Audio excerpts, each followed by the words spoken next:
Yo, we're live. All right. All right, let's give it a minute here. If anybody is in the chat, anybody whatsoever, let me know how we're doing on audio here. I jacked up the settings because I went to the AirPods, so we probably got some serious problems. We have only 20 minutes to figure this out. 20 minutes. I allocated 20 minutes to get the audio right. And then we got a reveal. We got a guest. We got a reveal. We have a sample pack. Audio is good. Beautiful. Yeah, it's like when I did the sound test through my AirPods, it was deafeningly loud. So we're definitely going to have some problems probably as people come onto the channel. But, we'll figure it out. So let me see here. All right, I got to be careful not to share this screen. All right.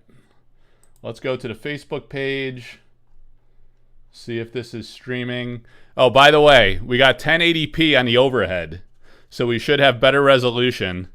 Does it look better? We'll have to see. Let me minimize myself here a little bit. Let's go like this, and then like that. Yeah, we need a card. Here's a card. Nice little card. Does the resolution look better? I just paid double for 1080p from StreamYard. Absolute animals make you pay double for 1080p. Can you imagine that? Look at that. So now we could actually read what it says on the card, and we could see the text. So it'll be a big breakthrough today. All right, hang on a second. What is going on the Facebook page? Is this thing live or not? Facebook page, I see nothing. Well, we're at least live on YouTube, it appears. Is anybody following on Facebook? Maybe it takes a few minutes. I don't know. Let's see where our mystery guest is here. All right.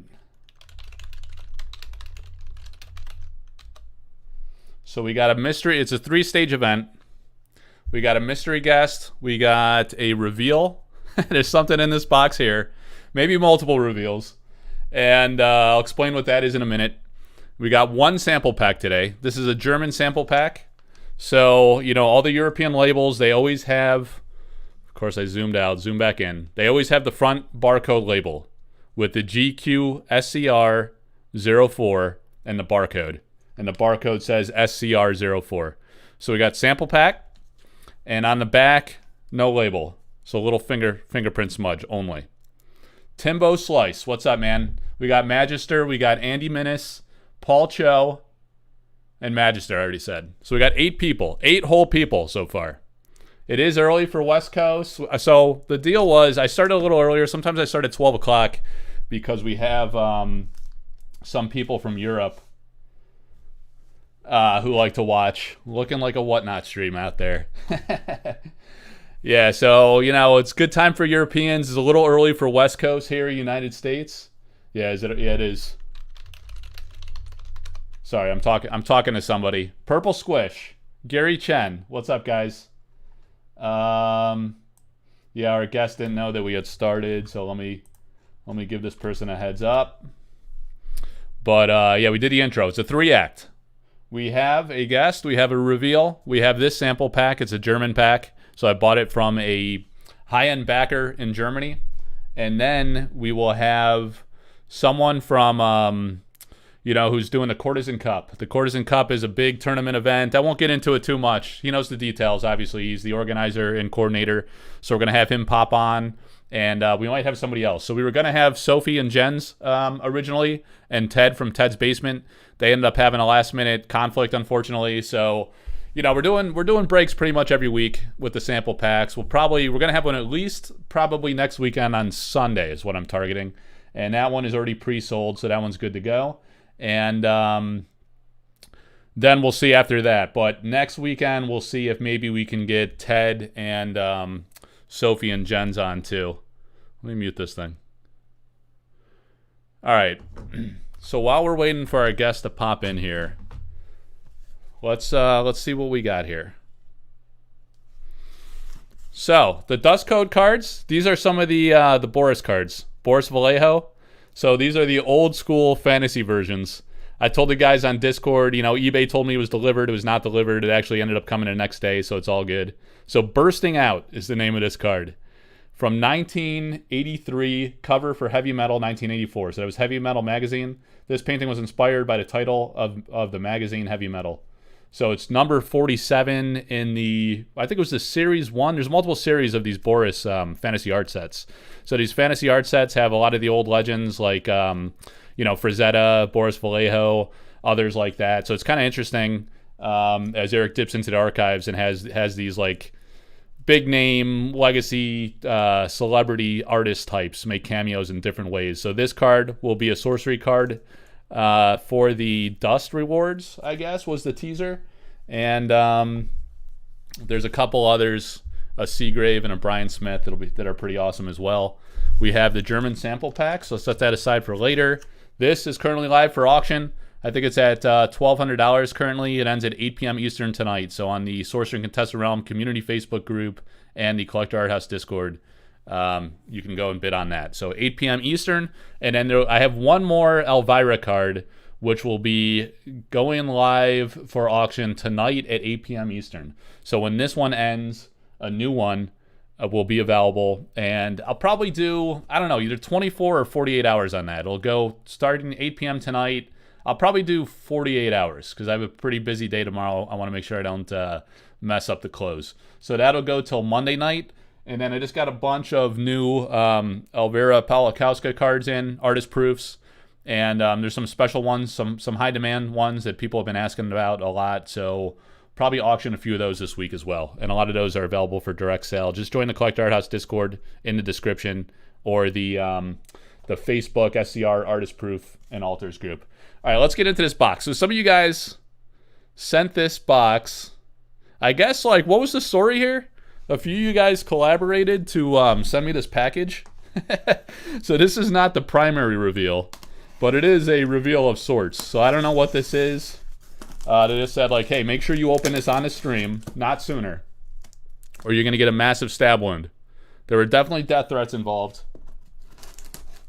But only I own this axe. This axe is available at Kohl's. There's a store in the U.S. called Kohl's. At least it was. It's probably, I bought this like a year ago. And I was like, hey.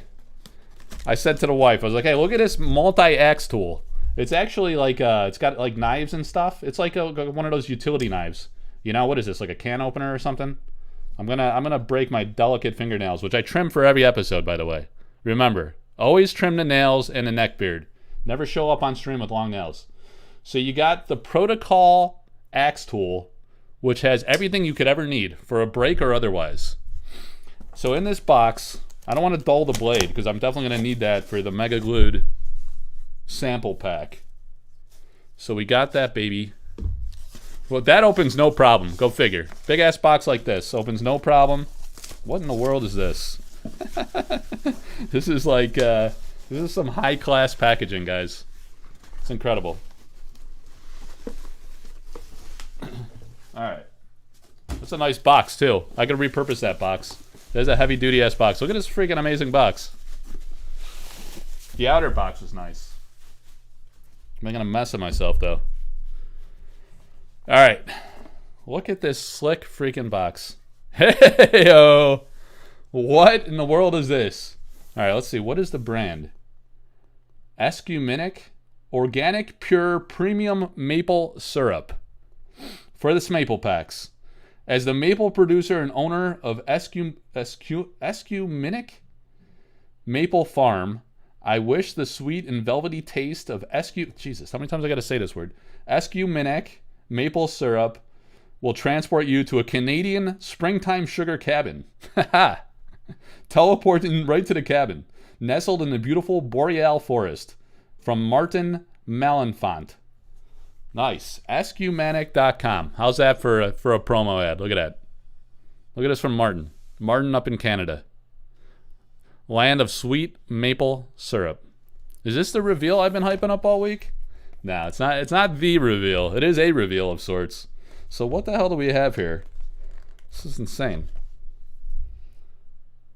Ecumenic Maple Syrup Canada Grade A. We got some Grade A maple syrup. Look at this. 1080p. It makes a difference. I could tell. It's nice. All right, we got that. We got Scotch, barrel-aged Scotch, Scotch and maple syrup. I guess that's the way. And more maple syrup, pure organic. So we got organic. Oh, they're both pure organic. All right, we got two. We got 2 vats of syrup. Why do they have a different lid? So this one is pure organic. That one's pure organic. They're both grade A. So you didn't give me the B or C. Nice. And this Scotch. Is this a twist off? Kind of want to give this a taste. Is this just a twister? It's impressive.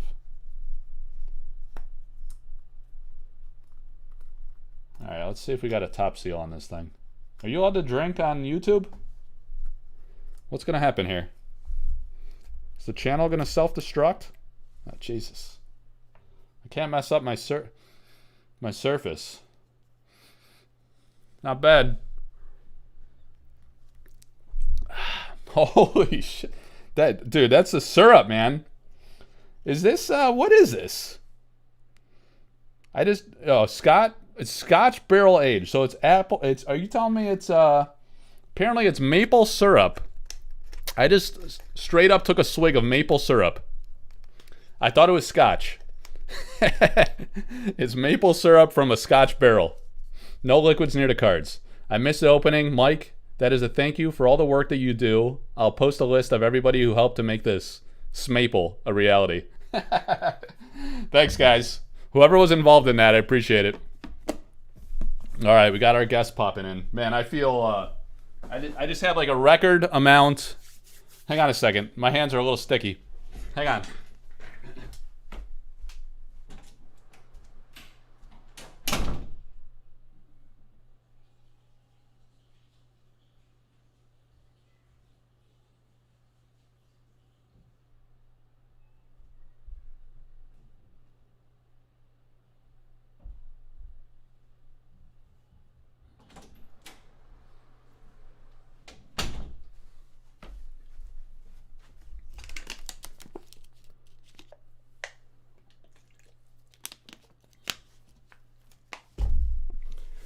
Just had a record amount of Americano coffee, and then I took a swig of maple syrup thinking it was Scotch.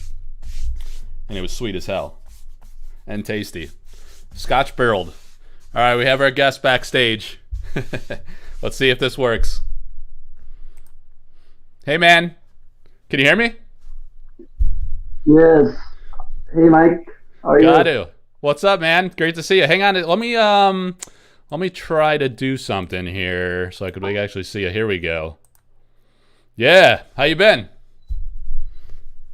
I'm doing good. Yes, busy working on the artist proof cards. A lot of workload right now for the artist proof cards. Great, that's great to hear. Yeah, you getting a lot of demand for them? That's cool. Are you so like remind us again? I think you're allowed to say. Did you do paintings for the upcoming sets? Yeah. Upcoming sets, yes. Still working? Awesome. I have original. Yeah, that's exciting. We can't wait to see what else you did. And then, of course, like as we're opening the sample packs, the Lord of Lies is probably like one of the most desirable and exciting sample cards that people hope to pull. There's only been one found. Okay. So, yeah, that's an awesome card. How's the box opening? I didn't open it yet. We just started, so I'm gonna open one sample pack today. And yeah, we haven't found the Lord of Lies. I think like one guy found it much earlier. So it's a unique rarity, you know. So it's very few of them. But yes, didn't you say that was one of your favorite works from Alpha? Yeah, but it's not part of the Alpha, right? Oh, right. That's one of my favorite paintings of the 10 paintings I contributed to Sorcery. Uh-huh. Yeah, you did it. When did you do it? Like 2020 or so? A few years ago? You painted it? I think I started working the first 3, the Lord of Lies, the Minotaur, and the Syrian Templar, the black version. Oh. That was year 2019. Okay. Yeah. And then Eric Eric contacted me around November of 2018. Okay. Did you, like, yeah, with the Templar, so you did 2 versions of the Templar. Did he ask for 2 right away, or did the other one come later? The other one come later. It's not both. The Yeah. first one was the Black Templar. Then I didn't expect that there's another Templar that I'm going to do. Okay. Yeah, that's cool. It's awesome that it was like a special promo card. So that was probably a surprise, because first we thought it wasn't in alpha at all, right? You probably didn't know. Did you know that he was going to use it in the game, or was that a surprise? After it wasn't in alpha. What do you mean? Like it wasn't in alpha, the right? Lord of Light? No, the Templar, Yeah. the second one. I didn't expect that it was part of the Kickstarter campaign, right? Yeah. Featured in the Kickstarter campaign. And what I'm what I'm trying to communicate to Eric is only the Lord of Lies. Uh-huh. Wait, we got to make sure that's in So there. how's the Hopefully. box? What's that? How's the box? The box? The The opening we're I'm going to do? going to open it and Yeah. yeah. Do you want to stick around and see some of the cards? I didn't start it yet. Actually, I have to like set up the wheel too. We do like a random opening. Have you seen some of the other openings? Yes, before a bit the last live stream. Yeah. Awesome. Yeah, thanks for watching, But man. there was no there's Lord of Lies was not pulled last No. last time. No. I've never pulled it. It's like it's a unique, so there might only be like 5 ever made or something. Like very, very rare, and who knows if it'll ever be pulled again. Only one guy has one. Wow. Yeah. Hey man, look, I gotta show you something. Let me do something here with the cameras. Let me hang on, let me get a better light.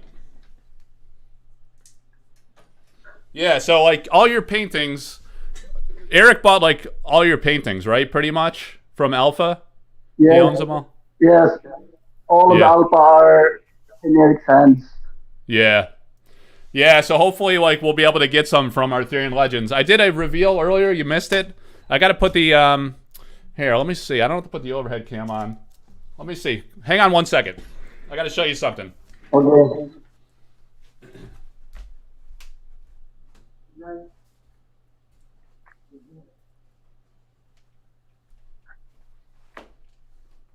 Look at that one, Gadu. Wow. How about that? Quite large, Ren. I missed my Chimera painting. That's it, man. That's it. Hang on. Let me put it Yeah. up. Thanks, man.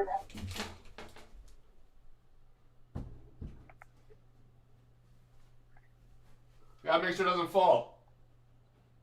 Wow. That's the original. Artemis Chimera. Yes, that's the original. Finally, Yeah. you have it. It's already in your hand. Yeah, I know someone, you sold that one like a long, long time ago, and I stayed in touch with the guy, and I finally convinced him to sell it to me. So that'll be like the center. I'll get it hung up on this wall right here. It'll be the center of the wall in the back of all my videos. You bought it to Christopher. What's that? You bought that painting to Christopher from Christopher. Yeah, I bought it from the guy that bought it from you a long time ago. So that's the original painting. Actually, let me show the back too. It's pretty cool how you did that. I want to show the people here. Remember this? The details? Yes. Yeah. Thanks, man.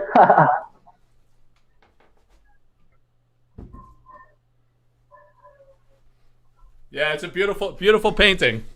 Very, very colorful and vibrant.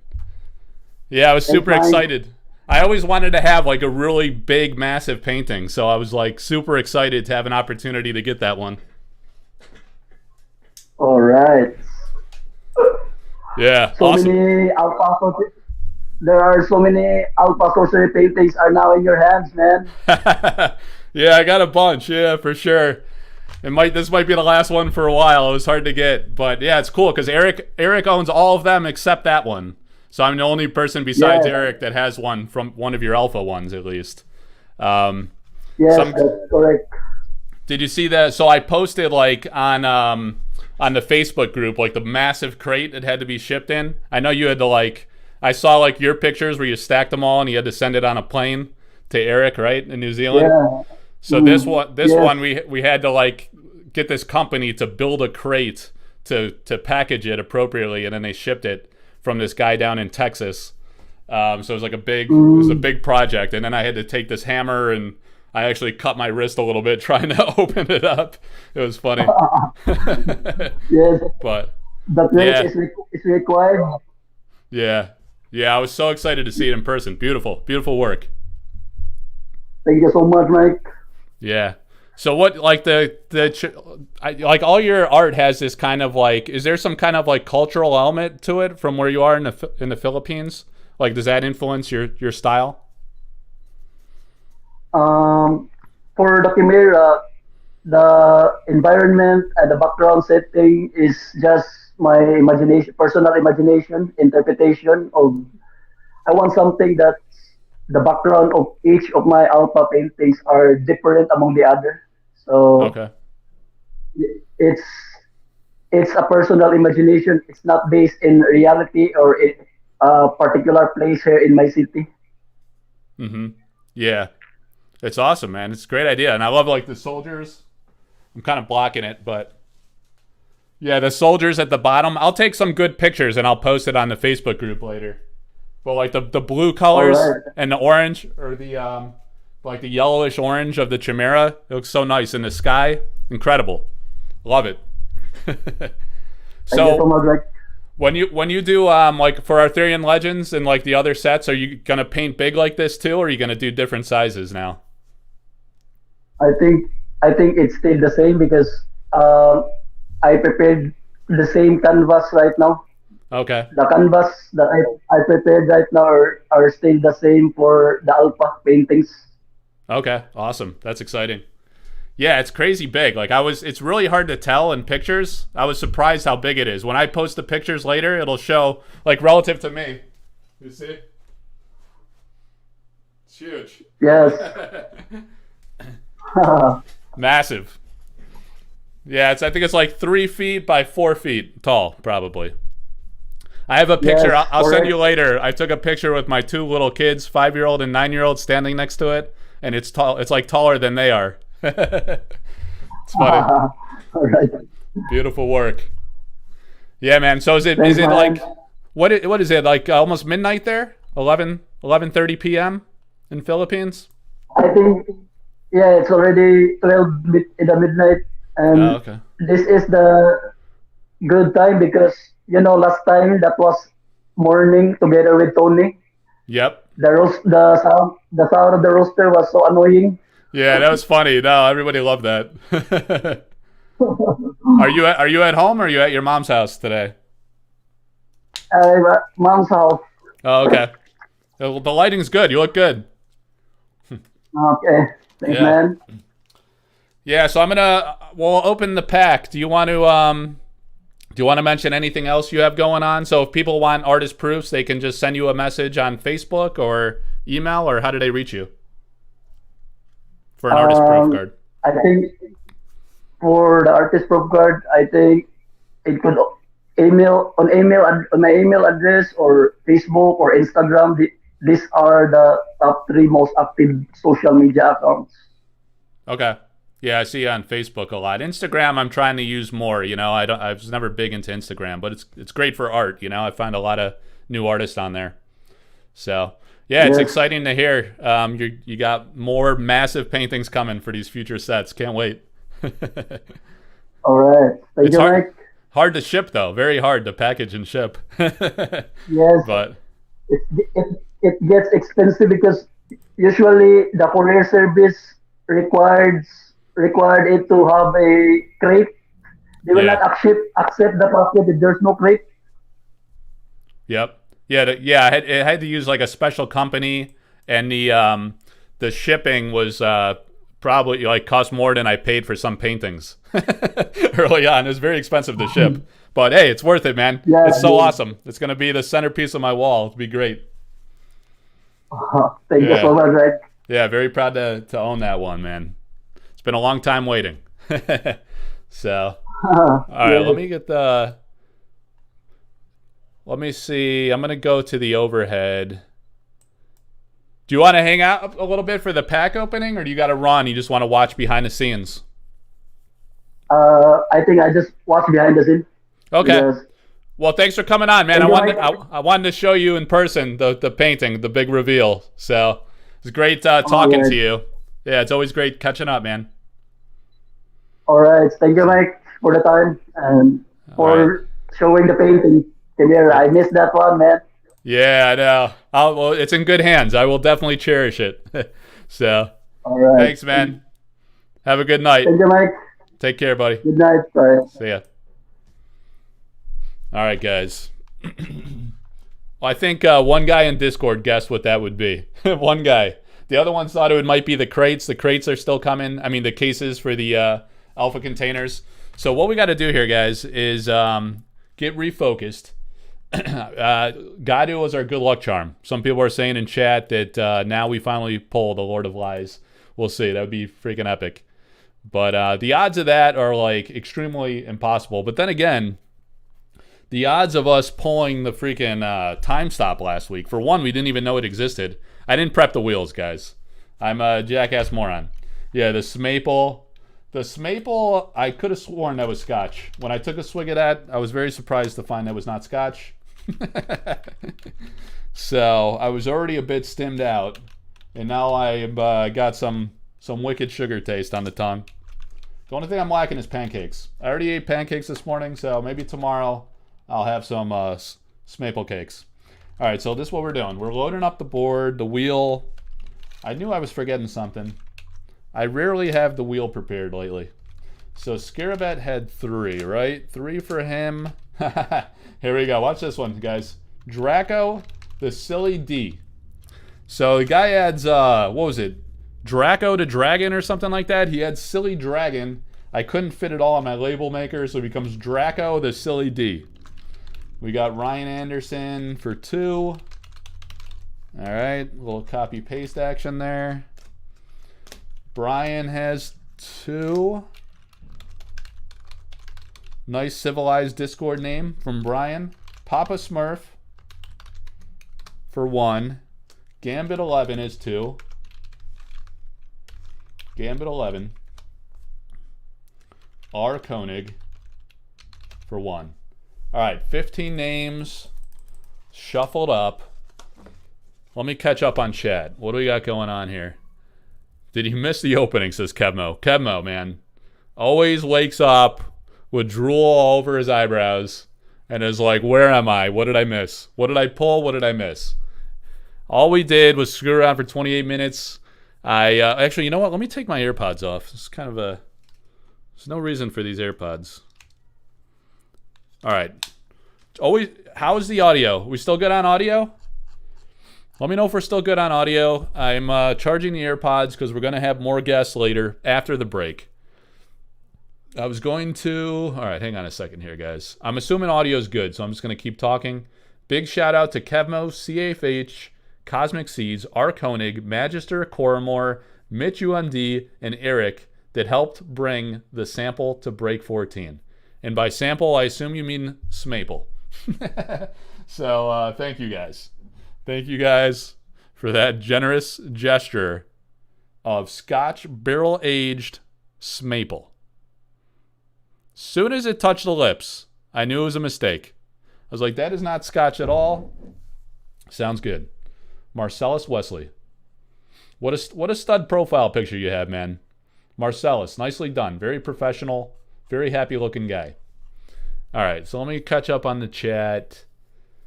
I could stop screwing around and just open the pack, but I never get to enjoy the chat. All right, you can't touch syrup and not get it everywhere. Yeah, that was back when I had to wash my hands because it wasn't Scotch. I was hoping I could have a swig of Scotch. That would have been nice. Maybe I'll get a little tuned up for the next one, but I don't want to put your cards at risk. Mike is going to pull another Lord of Lies today. Another Lord of Lies. It would be my first, but there is one in existence, as we know.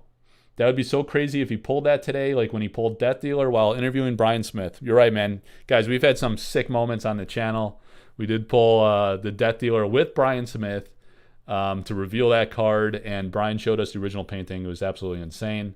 Kevmo wakes up with drool in his brows. What else? What else we got going on here? Great to see Gadu and fantastic work. Yep, Gadu is the man. We probably should have told him who the maple was from before he opened the box. I was going to, but I was late to the show. All right, all right. As soon as it has touched the lips, I knew it was a mistake. Did you talk to my wife, Mike? Yeah, I hear you, buddy. I hear you.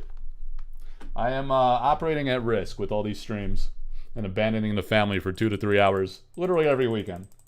All right, so let's do some mixy mix. All right, what we need to do here, guys, is go back to the overhead cams. So let's do it like that. We got the list, right? 1, 2, 3, 4, 5, 6, 7, 8, 9, 10, 11, 12, 13, 14, 15. I did have 15 exact top loaders prepared. And now we have the German pack.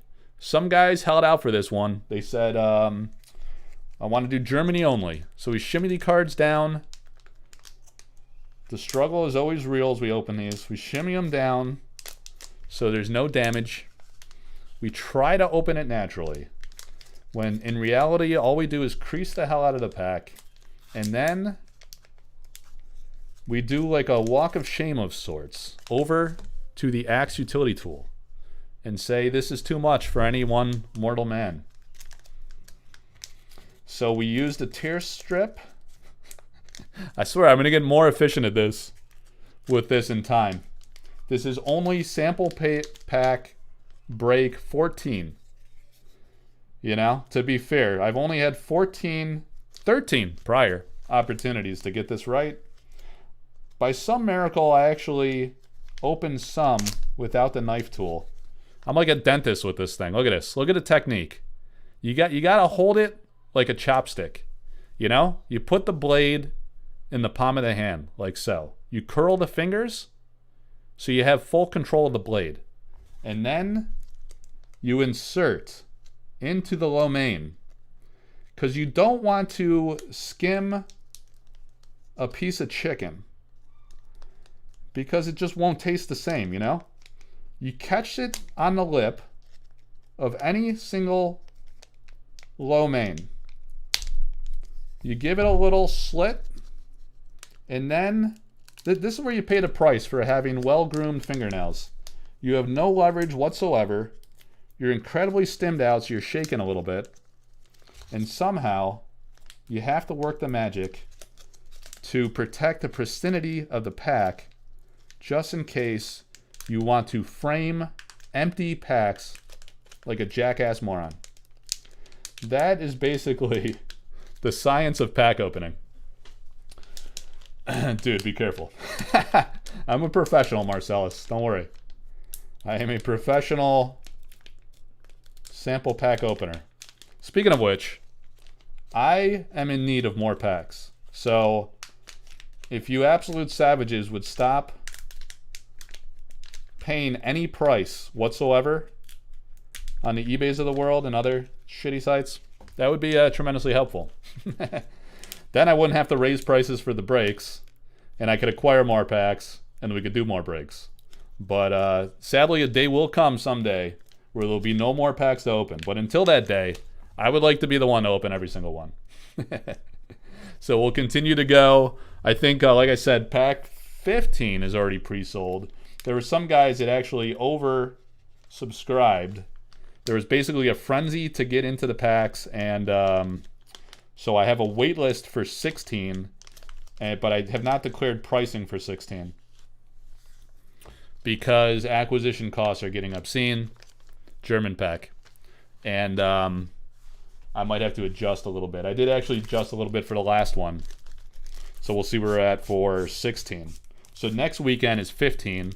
And what I said I would do is like everybody participating today, and in packs 14 and 15, they will be entered onto the wheel for a special giveaway. I have an extra copy of Ed Bear Jr.'s sketched Dragon Lord print. So those are one of the limited artist proof prints. He calls them artist proof prints. So it's like a limited series of, I think, 100, I want to say, something like that. So it's numbered and, of course, signed by Ed. And what happened is, if you're an Ed Bear Jr.'s Patreon, you get to see him paint live all of these Dragon Lord paintings. And I think he's on, like, maybe 7 or 8. I want to say it's like number 8 of the 10. And sometimes he will offer prints of those. There's been a few that he offered prints. Of course, the Dragon Lord and the Dragon Lord's Lair. And maybe 1 or 2 others. I can't say the names of the others because if you're in Ed's Patreon, all of the information that you see on his Patreon is NDA, proprietary, and protected. So we can't go on to the socials and share the names. He has names for these paintings, right? And Eric may or may not use that name. He may decide to change it for the cards. I mean, Eric changed a lot of the names of his own cards, like we see in these sample packs. So that's very much the case for Ed. He has agreements with Eric where he cannot spoil or share these outside of his Patreon without the express approval of Eric. And so they have an NDA relationship. And then also, of course, that's part of the element of surprise. It's important for the game. And it's also a reason to join Ed's Patreon. You get to get under the NDA veil and enjoy his work and watch these. You get to see all of the artwork that is coming for the Ed Bear Jr. Dragon Lord mini set. And it's just like really awesome to see such a master, such a pro. Oh my God, guys. There are so many Atlas cards in this freaking pack. What a monster. Germany delivers. Look at all the freaking Atlas cards. I think there were like 4. So anyway, my point was, when Ed started offering some of these prints, these very limited prints, I was one of the first to get in on that right away. And I was like, hey, Ed, I think I'm going to get like 3 or 4 of these. And I'm going to keep 1 for myself, of course. And then I'll use a few for giveaways. It'll be great to give back to the community. Be great for Ed to get some publicity for his work. So it's kind of like a win-win for everybody. And then great for the game to get that great artwork out there into the wild. So I will offer 1 of those to one of the participants today and next week. Sorry you didn't get Whiskey Mike. You can always get Syrup Wasted, though. Syrup Wasted. Are the sample pack slots the same as Alpha? No. This is not Alpha. These are sample cards. So I got all right. Well, let me go here really quick. We're 37 minutes in. We're just getting warmed up. Let me go to the. You know what? Should I go to the website? Not right now. Go to the Sorcery Contested Realm community Facebook group, and there you will find a pinned a post. So like when you guys go to the community Facebook group, there's a featured banner up top. And sometimes if you're on desktop, I'm not sure about mobile, probably on mobile too. Sometimes these idiots hide the featured banner. Like, why would you have a featured banner? And when I say idiots, I'm talking about Mark Zuckerberg. Absolute moron of a human being. This guy just, it's a beautiful platform. It really brings the world together. I really like Facebook. But some of the freaking default settings are unbelievable. Unbelievably dumb. Bad design. Like, why would you hide a featured banner? The point of it is to feature something. So to make the user have to figure out and understand that they need to go proactively, like opt into it, just makes no sense at all. It should default to open, and then if you don't like it, you hide it, right? Common sense, I think. So anyway, there's this featured banner. Make sure you open the little carrot thing if it's not there. And in the featured banner, I have a couple resources. I have a bunch of resources on curios. Everything you need to know about curios and, the whole archive of those. But also on sample packs and all variants, actually, of sorcery cards. How you tell the difference. But as it pertains to sample cards, I have a video that goes through the provenance of sample cards, where they come from, how they were disseminated, speculating how many are out there in the wild as pre-constructed decks and as sample packs, as shown, like we're looking at today. And also, some speculative projections on the rarity and quantities, the population size, basically, of the different cards at different rarity levels. And spoiler alert, they're all extremely freaking rare.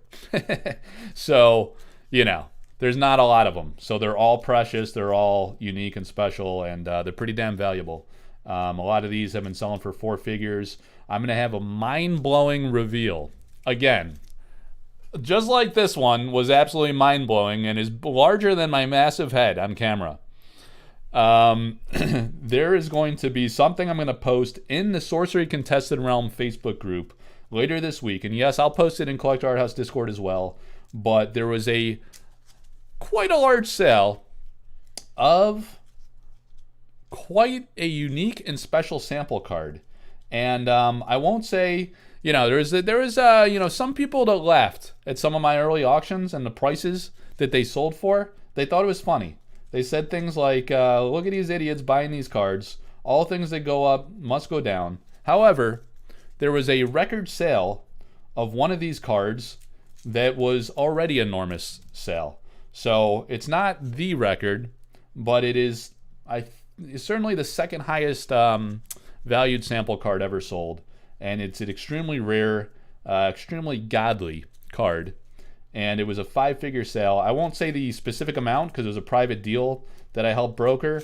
And I middleman, so I do like consignment, auctions, and middleman service for people. And this was a brokered deal, private deal, and a middleman deal. So the card will be coming to me, and I will take a glorious picture of it while it is briefly in my possession, and then I'll ship it off to the lucky one of the very few. He'll be one of 2 owners of this card in the world. Enormous card, enormous sale. It was not a card that I opened on this channel. So now it wasn't Time Stop Magister, but it was a amazing special card. The owner of Time Stop did not want to cash in on Time Stop. He wanted to keep that for himself. I guess it was just too precious for him to give up. Same with the guy that owns the Mix card that was lucky enough to pull the Mix. So good on you guys. These are special collectibles. Some people just have a hard time selling, like me. I never sell anything I own. Almost never. It's probably a stupid bad habit. So all I do is spend money. So yeah, I don't want to leak it. You guys will find out in a few days what that card is. Monster, epic, amazing. I want it. Can't have it. All right, guys. Did we shuffle enough? Is everybody satisfied? How about we break it like a game of Uno?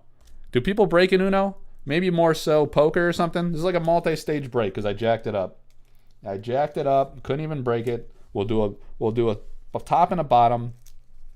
These are the cards. Let me make sure. All right, I'm just gonna do it like that. Yeah. All right. I wanted to have some diversity to make sure we didn't. Let's see.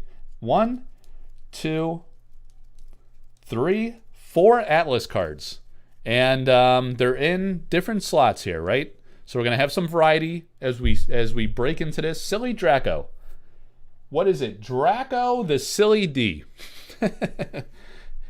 Draco, you missed why I had to call you Draco the Silly D, so you're gonna have to watch it back for that spoiler. Did I miss sample 15 pulls? No, this is sample break 14 actually. So you didn't miss anything. I've been screwing around for 43 minutes, and now we are finally prepared to get into it. All right, so what we need to do is go to the Wheel of Dreams. The Wheel of Dreams or Crushed Souls, I don't know. It kind of depends. We're going to shuffle, shuffle, shuffle, shuffle, shuffle. You see the wheel jerking around? You see the 15 names shuffling around? Here we go. Smaple Pack 14. Gambit. Gambit 11 has 2 in the pack. So his first of 2. First in the pack. Is first in the pack lucky? I know there's last pack superstition. I'm not sure about first in the pack. We're about to find out. Here we go. Are we max zoomed? 1080p, guys. Are we getting any lag whatsoever? Did anybody notice this? Look at this. 1, 2, 3. 1, 2, 3. All right, first card. Right off the top, 1080p. The Men of Lang. So he pulled a few of the men. And great one by Drew Tucker. He used the maquettes, the little clay figures that he made. Let's see if we could find that. Hang on a second. So let's go. I always like giving a little context and history as we do this. It makes owning these cards feel that much more fun and special. Never mind that. We were already there. There's Gadu. Jonathan Myers invited me to the Art of Jonathan. That guy's a good artist, guys. Really good artist. All right, the Sorcery Contested Realm Community Facebook group. There's a featured button here. You could go to featured, and then the board becomes all of the featured posts, right? Or you could just go to discussion. That's the main default page. And what I was talking about earlier is you have this featured banner, right? So sometimes people don't see that. They have like this little carrot thing. And then maybe that's not it. Anyway, at the top, you should see this featured banner. And if you scroll along the top, you have a complete guide to sorcery cards. That gets into all the different variants, precons, alpha cards, sample cards, yada yada, right? And then if you keep going, you got some other interesting things. Let's see. Here you go. Complete guide to sorcery cards. Maybe I have that twice. I messed that up. Let's get rid of this one. Why did I have that twice? Wait, unpin? Yeah, unpin that one. All right, so here we go. This is what I wanted to point you to. Complete guide to sorcery cards is what I just said. Again, I'm a moron. So I guess it went back to the left. Keep going to the right. A complete guide to sample cards. And look at all the freaking sample cards here. So early on, I auctioned tons of sample cards, and I showcased and previewed those. You see this is like an art pack, sample pack. So very rare things that very few people have ever owned or touched or seen, actually, in person. This is an awesome video that kind of gives you full context of everything. And then there's like an article that I did on my interview and articles. What, I got it twice again?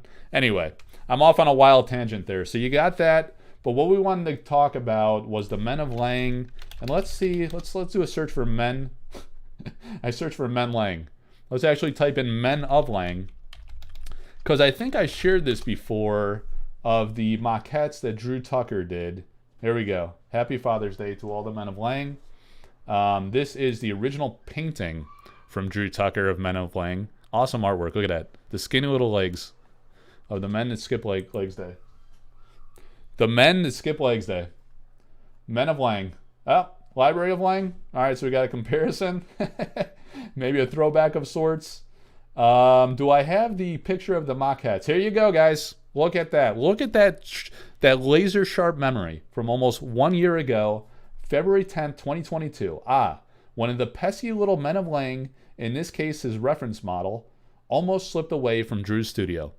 Corny little dad joke there. So you got the men painting, and then you have a picture of the maquette that Drew did for the Men of Lang. Isn't that awesome?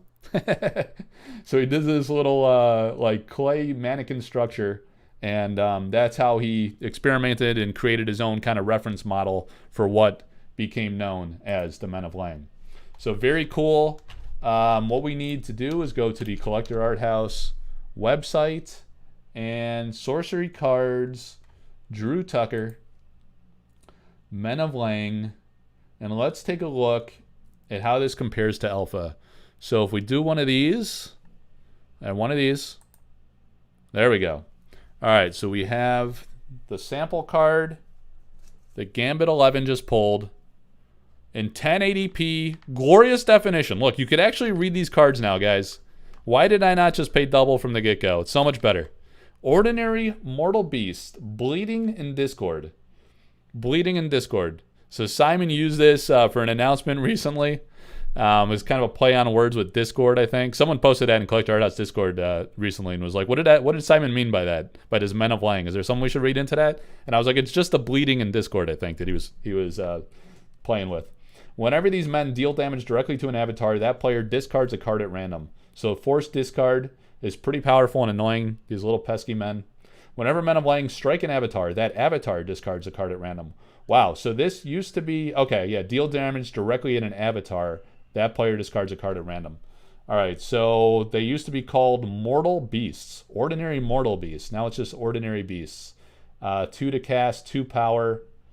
Really cool card by Drew Tucker. All right, so congrats to Gambit.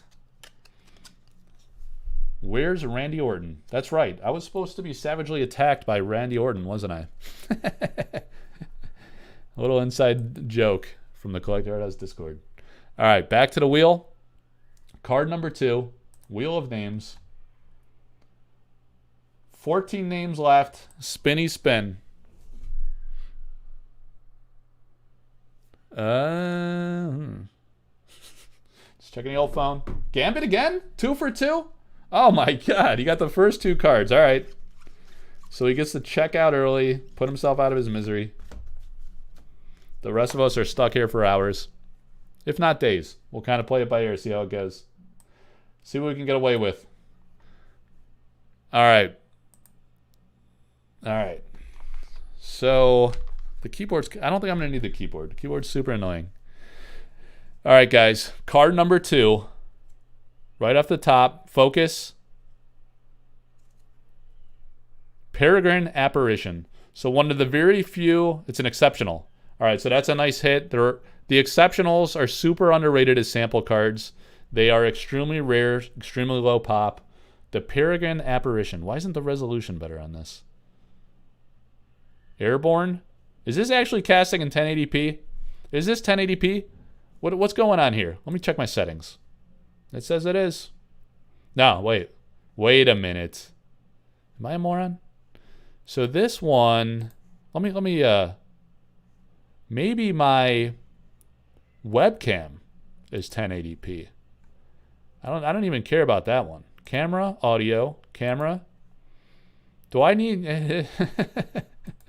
I see myself in 1080p. Let me degrade myself. I just wanted the Chimera to shine, really, basically. And then, what we need now is the overhead cam to be... Oh, it is 1080. All right. All right, guys. Maybe I degraded myself unnecessarily, but whatever. I don't need to be in 1080p. You saw the Chimera? Let's get the Chimera back in 1080. Why wouldn't we do that? All right, we're back, baby. Look at that. It's a flip of a switch. The Peregrine Apparition. Split screen. Let's take a look into Peregrine. So Adam Burke. Adam Burke does tons of album covers. That's how Eric discovered him from one of his albums, or a album that he likes, and he took notice of Adam's work, and he contacted him for the game. Adam sometimes gripes about doing commissions. He likes having the creative freedom to do his own stuff, and not have... It's tough, like, when you take commissions from people. This even happens with artist proofs and stuff. It's really hard to meet people's expectations and their vague descriptions and stuff. So a lot of these artists come from a background of doing their own style and having the creative freedom to do that. However, in Sorcery, they also have that creative freedom in a sense, because Eric basically gives them a high-level description, and then they get to go off and present it to them, and oftentimes it's accepted, or with some minor tweaks to align to Eric's vision for the card, and yada yada. Basically, it's a great project to work on, is what I hear from all the artists. So the Peregrine Apparition, 3 to cast. So the casting cost and power level stay the same. It's still an exceptional. The sample card here says an exceptional spirit of transcendent velocity. It changed to an exceptional spirit of limitless velocity. All right, so the sample had airborne. This apparition moves freely, and that changed to airborne movement +3. Wow, so it got accelerated movement and void walk. So I would say that's quite a buff there. You used to be able to move freely, still had airborne, so it gets movement +3 and the void walk. The truly sublime, no bounds. So that flavor text stayed the same. Too good to change. Very nice. Are you guys still following here? No one's saying a single word in chat. You that checked out already? What's going on here? We still live? Maybe I ended the stream and I don't even know. I'm talking to myself here. I get a where's Randy Orton? And everybody else dies off. Here I am. I'm back too. Never doubted it. All right, 13 to go. We took Gambit is off the wheel. Multitasking. All right. Just want to make sure you guys are still out there. Who's next? Ryan Anderson. And Ryan has 2 in the deck. All right. So Ryan, get his top loader ready. Remove one of his names off the wheel. We're ready to witness history. Yeah, hopefully we get a banger today, guys. That would be epic. All right. We got our first Atlas card. Always huge. The basic lands are epic because they are highly meta relevant. Obviously, everybody plays with those. And although it's going to be interesting to see if there's new ones in Arthurian Legends that would replace the alpha and beta ones, or if they'll be supplementary, or you could maybe it'll be a mix. But obviously, they're heavily played. They probably will prove to be because they're basic, essentially mana sources. But these Atlas cards, 4 per pack is, I think, the most I've ever seen in a single pack. Maybe 5. I'd have to go back and look. at what Red Zone Rogue opened with his 12 packs and Team Covenant with their box, but you get very few Atlas cards per pack, so they're extremely rare. Here we go. The beautiful Humble Village. So I pulled it last week, guys. I showed you the original painting that I own of the Humble Village. Just a gorgeous artwork by Andrea Modesti, the first artist ever commissioned for Sorcery. It's just amazing, amazing artwork and sample card. So congrats to Ryan Anderson. I remember there wasn't a lot of change on this one. So this one is more about owning an Atlas card, and one of the basic lands is always a banger. Oh, want to do that the other way. So when we reflect back, we don't see the name. So, dude, that is one of the nicest, in my opinion, one of the nicest basic lands, artwork-wise, and just, it's incredible artwork. It's a beautiful landscape, and it's an awesome sample card. All right, back to the wheel. 12 to go. We're not even an hour in. It's incredible. When you do one pack, it's less pressure that it's going to be like a million hours long. And then some people might want to pipe in for the after show. Draco the Silly D. Draco the Silly D. So Draco, you joined late. You didn't know that when I was printing my labels for my label maker, you just made your Discord name too long, man. Draco the Silly Dragon. It's just too many letters. It can't even fit on a label, so you become Draco the Silly D. Which is hilarious. And probably in everybody's best interest to be a Silly D. It's good for the show. I appreciate you, man. Let's go. Get wrecked, nerds. Flights to game. Stores and hobby in Albany, New York. For all the nerds here, let's see if Crazy Dave Sheedy brings us luck. Get wrecked, Draco. Silly D, here we go. Oh, haste. Do I still have my haste? I showed the Spellcraft. I have a Spellcraft version of this card. Look at this pudgy guy running as the building dissipates. Just a blur of this massive ogre. Or what, is this an ogre? Some kind of a beast of a beastly human hybrid ogre, man. Biggest nerd here is nerd and proud of it. So it's an ordinary magic of utmost urgency. This one is super flavorful. This is a fun card. So let's go take a look at the alpha version of this baby. And we go to Sorcery cards, Drew Tucker. So maybe this is a Drew Tucker pack, guys. What if we pulled the Nightmare sample card? That was a monster. That one sold for, that was one of our earliest like 4-figure sales as an auction in the early days in the pre-alpha era. So look at it. Look at a new haircut the wife gave me here. Just on a side here. Look at this guy. How about that? Hang on. Look at this COVID cut I got. Look at that. It's not bad, right? Look at the Chimera over here. The Chimera and the side fade. Very nice. Fade into Chimera. You got to clean up the neck beard before you go live, always. All right. It's a professional broadcast. We need to get serious. What? Oh my God. Look how badly I botched this. Now I can't even. Oh my. I completely destroyed the algorithm. I'm totally flustered. Oh, you know what it was, guys? I did one of these. Watch how I figure this out. Watch how good I am at StreamYarding. Boom! How about that one, baby? A nice, steep, deep, large Americano. Americano. About 800 milligrams of caffeine gets you ready to go on a Saturday morning.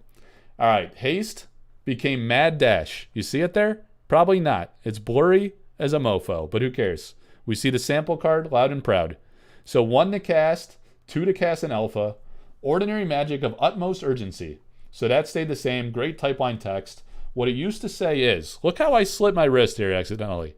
As I was breaking open the Chimera in that massive crate, it was high risk, guys. It actually cleaned up nice, but I had to put a Band-Aid there and go to work and stuff. I looked like an absolute lunatic at work. But what are you going to do? They're like, hey, Mike, tough weekend? Yeah, man. Yeah, I did not pull the Philo Stone or the Predestination. So, you know. All right, Mad Dash. Let's get serious. Target minion gets +1 movement and may move attack right away when summoned. Draw a spell. Draw a card, then give an ally movement +1 this turn. So it had no flavor text on the sample card. In the new one, it says guaranteed delivery in 1 month or less or your money back. Yeah, I remember that one. I thought that was a little cheesy, actually, of the type line text they introduced for alpha, but whatever. It's flavored text. Sometimes it hits, sometimes it's a little wacky. Now, I didn't open it with the battle axe, although I could have, because that is a multi-use tool that is capable of absolutely anything. But I used a hammer, and it was literally like a special-made crate, a wooden crate, that encompassed this massive chimera over here, and I just had to pry the shit out of that thing. It's probably, you know, it's probably poor technique, honestly. What do I know? I joked with the guy that sent it to me that I need to take a few classes at the Home Depot before I could break into that baby. But, you know, I skipped the classes, and I had to be ready for the stream. So here we are with the reveal with Gadu. Another special moment on the channel, a lot of fun. And he's probably pretty surprised because he sold all of them except this one to Eric. And this one he sold to a guy, and I was fortunate enough to be able to acquire that, so I'm honored to own that piece. Incredible. All right, 11 to go, guys. 1, 2, 3, 4, 5, 6, 7, 8, 9, 10, 11. 11 to go. We're in good shape. We got 11 on the wheel. There's a cry for help. Yeah, please, please get me the Predestination or the Philo Stone. Magister! Magister. Speaking of Philo Stone, as karma would have it and fate would have it, I pulled the first ever Alpha Philo Stone, pulled on YouTube, in my second ever Alpha booster box case break. And Magister is the guy who pulled the Alpha. I pulled the Alpha foil stone for him. Alpha, guys. Alpha. It was in the early days. It's on the channel. There's a YouTube short. It was my most viewed thing with all this, the wacky nonsense that I do. And yeah, Magister is the bearer of good luck. Maybe. I don't know. Can he catch lightning in a bottle twice? This is the moment of truth. I feel a bit of pressure to have a big hit here. So I hope it's good. Yeah. So Alpha foil stone. Magister. Firebolts. All right, man. So no Philo Stone, but it's a classic, epic Jeff Easley artwork. And you know, ironically, I don't think I've actually pulled many of these Firebolts on the channel here in 14 breaks now. And this might be, did I pull one like a couple weeks ago? Let's take a look. So you got a Jeff Easley, who of course is one of the biggest artists from TSR D&D era. I mean, he's on the cover of like all the manuals. I mean, massive artist. You just look at it and you're like, that's Dungeons and Dragons TSR, right? So he's a huge artist, hugely famous and popular. Funny thing is, he's like kind of a real casual kind of guy, just like a purist city art. He really doesn't know what's going on with sorcery that much. So he got his artist proofs. I actually, Tony Sublo called me last night, and we were just talking about a variety of things, and somehow it came up that he's going to be going to Gary Con, and then there's this other con that's like basically a TSR type of con. It's not really magic oriented and certainly not sorcery oriented, but it's a convention that he goes to and a lot of the TSR artists go to. So he, we were talking about Jeff Easley, and he was like, yeah, Jeff got his artist proof cards, right? And like he didn't know what they were. He actually thought they were the standard core alpha product in the pack. Hang on a second here. So we got Raw, if you're hearing me, man. This we got the organizer. Should we do a little interlude? You want to? Hang on. Let me pull him on real quick. Yo, man. Hey, how's it going? Hang on. Wait, I got to put my AirPods on. All right. Let me see. Go ahead and say something. Can you hear me? Hello. Can you hear me? Wait, I'm not hearing any audio. There we go. I can. You can hear me now? Yeah, can you hear me? I can. I have like terrible echo though. Let me see. Are you hearing any echo? I'm hearing a little bit of echo on your end. Yeah. I can try muting. Say something. Hang on, maybe it's this. How is that any better? No, it's not. So I'm like midstream. Hang on, let me mess with the settings. Why would it echo? I'm always blowing these settings, dude. You're probably fine. Let me just play with a couple things. So settings, that's muted. Got audio through the ZV1. All right. Let me go with this. Hey, how's that? Can you still hear me? Oh, wait, hang on. I can still hear you. All right, good. The echo's gone. If you guys following the live stream can hear me, someone chime in. Let me know if the audio is still okay. So I'm only like, let's talk for like 5 minutes since I got you now. I'm only like halfway through. I'm not even halfway through the sample pack, but it's going to be like another hour by the time I am. So we'll just wing it here, and then I'll have another guy come on after the sample pack. But let's just talk for a few minutes while we got you. It looks like you're in the car. Are you about to go somewhere? Yeah, we'll be starting an event here in Southern Maryland, about 30 minutes. Okay. Yeah, so let's talk. Let me pull off the overhead cam. So it's just you and I talking. All right, so the overhead cam. I'm kind of a noob with StreamYard sometimes. There we go. So you are the organizer of the famous Courtesan Cup, right? Why don't you go ahead and introduce yourself and talk about what that is and how you got involved in that? Sure. So my name is Ron, organizer of the Courtesan Cup, the Sorcery Spring Social.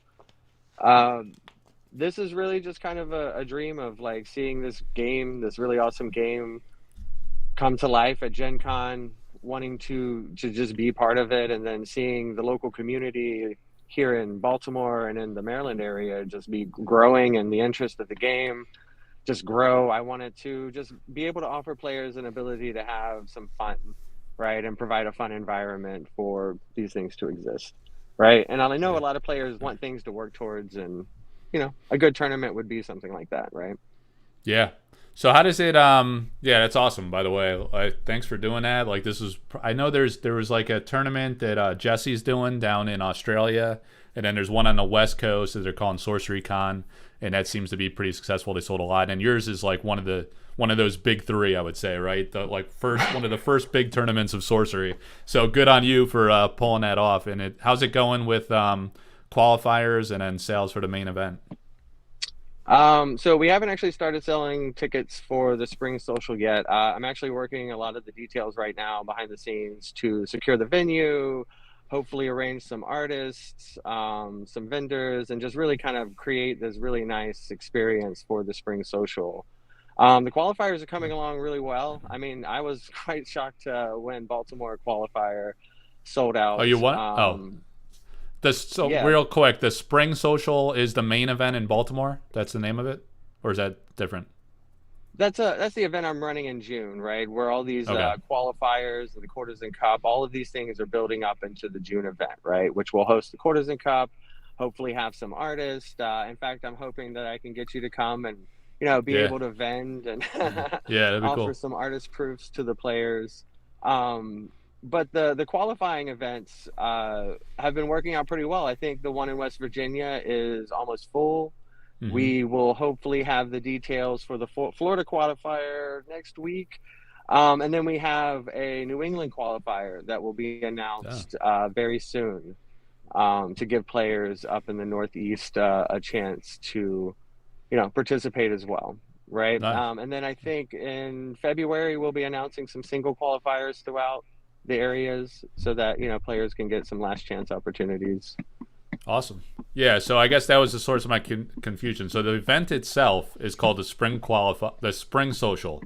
And then the Courtesan Cup is the big tournament within that. But there's also other tournaments, right? For like learn the play style, or what are the other categories for more novice players or less like higher end competitive top prize type thing? Oh, sure. So with us expanding the space to where we are, we're actually going to have an entire dedicated space for Learn to Play. So we won't even be covering just the basic Learn to Play. We'll also be offering Learn to Draft and Learn to Sealed events. So players who want to kind of progress through the experience of sorcery can do so and not feel like they're in one of the draft pods or sealed pods that will also be running for players who don't necessarily want to participate in high-end tournaments, but want to experience some of the more limited aspects of sorcery. Okay. Awesome. Yeah, we got there's a guy, Flight 2 Game Store and Hobbies. I don't know if you've talked with them. They're up in Albany, New York, but he's saying in the chat here he'd like to be a sponsor for the Northeast event. So you might want to I'll connect you with him later if you want to talk to him. This guy Dave Sheedy. He's got a big like magic store, and now he's like big into sorcery. So anyway, awesome. it seems like it's drawing a lot of interest. I know you've been talking with some artists trying to get a guest artist, so maybe probably premature to announce anything official, but it's something you're working on. Like you say, you're trying to get vendors, so potentially some people selling singles.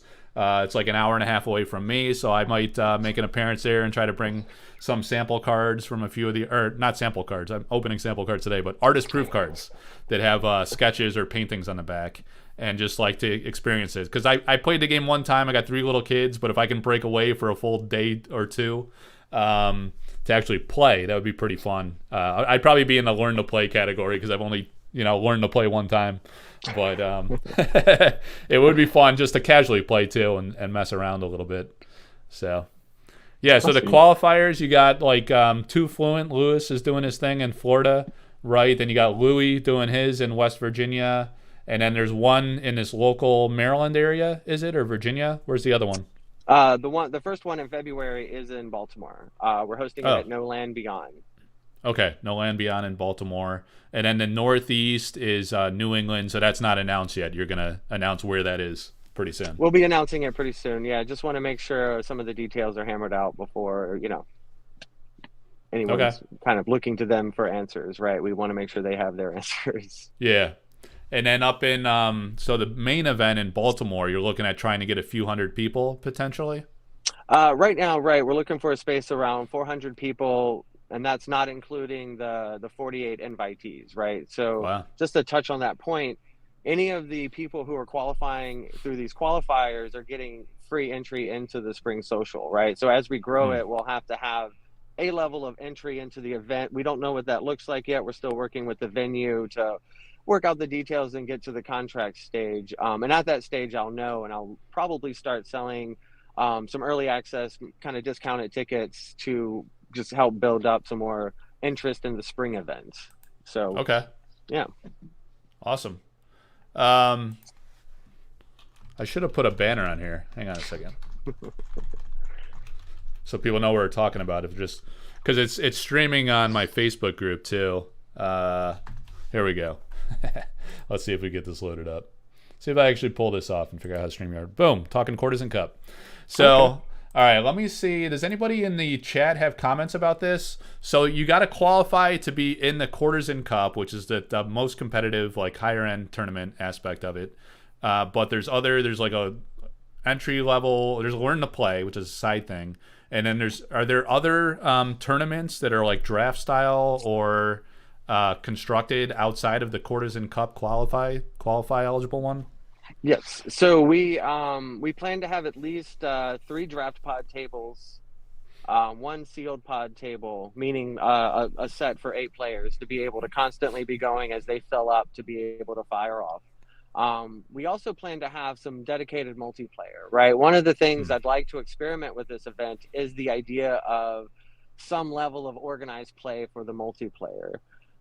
What we've noticed in our area, at least, we have a very simple variant for multiplayer that's a lot of people really enjoy, right? That's kind of akin to Commander. We have a couple of like social etiquette rules as far as alliances that slightly affect the game rules, but we think it provides a really nice immersive experience that helps tell a bigger story, right? Whereas a traditional game of sorcery is kind of the tale of 2 sorcerers. This would be the tale of this epic battle of 4 sorcerers, right? And we feel it kind of plays out similar to that. And I think some of the other variants would be also, awesome to explore. I've seen a lot of grid variants and stuff. So just saying that we want to kind of have an area also dedicated to multiplayer, right? Where people can come and experience that. If they only have 2 players that they know, they can come here, and now there's 2 other players that they can join and experience this different way to play sorcery. Yeah, it sounds awesome. And what's the venue again that you're working with, or you do not want to say yet until you got it locked in? Well, I mean, we've announced it on the spring.sorcery.social site. It's the Westin at BWI. Those are we're working right now with them on the details and just making sure we secure enough space and enough time, and Yeah. So it's at BWI, so it's right by the BWI airport. yes, it'll be quite accessible to anyone who'd like to come in from out of town. We're also exploring the option of room blocks, which can offer, a discount to participants. We're not sure what that looks like. Again, we're in the negotiation stages with them, so Yeah. might be something that we can add if there's a level of interest for it, as well. So Cool. Is that like in the Inner Harbor area, or is it a different part of Baltimore? I mean, technically, that's Lithicum Heights, which is Okay. like 20 minutes outside of Baltimore proper. Oh, okay.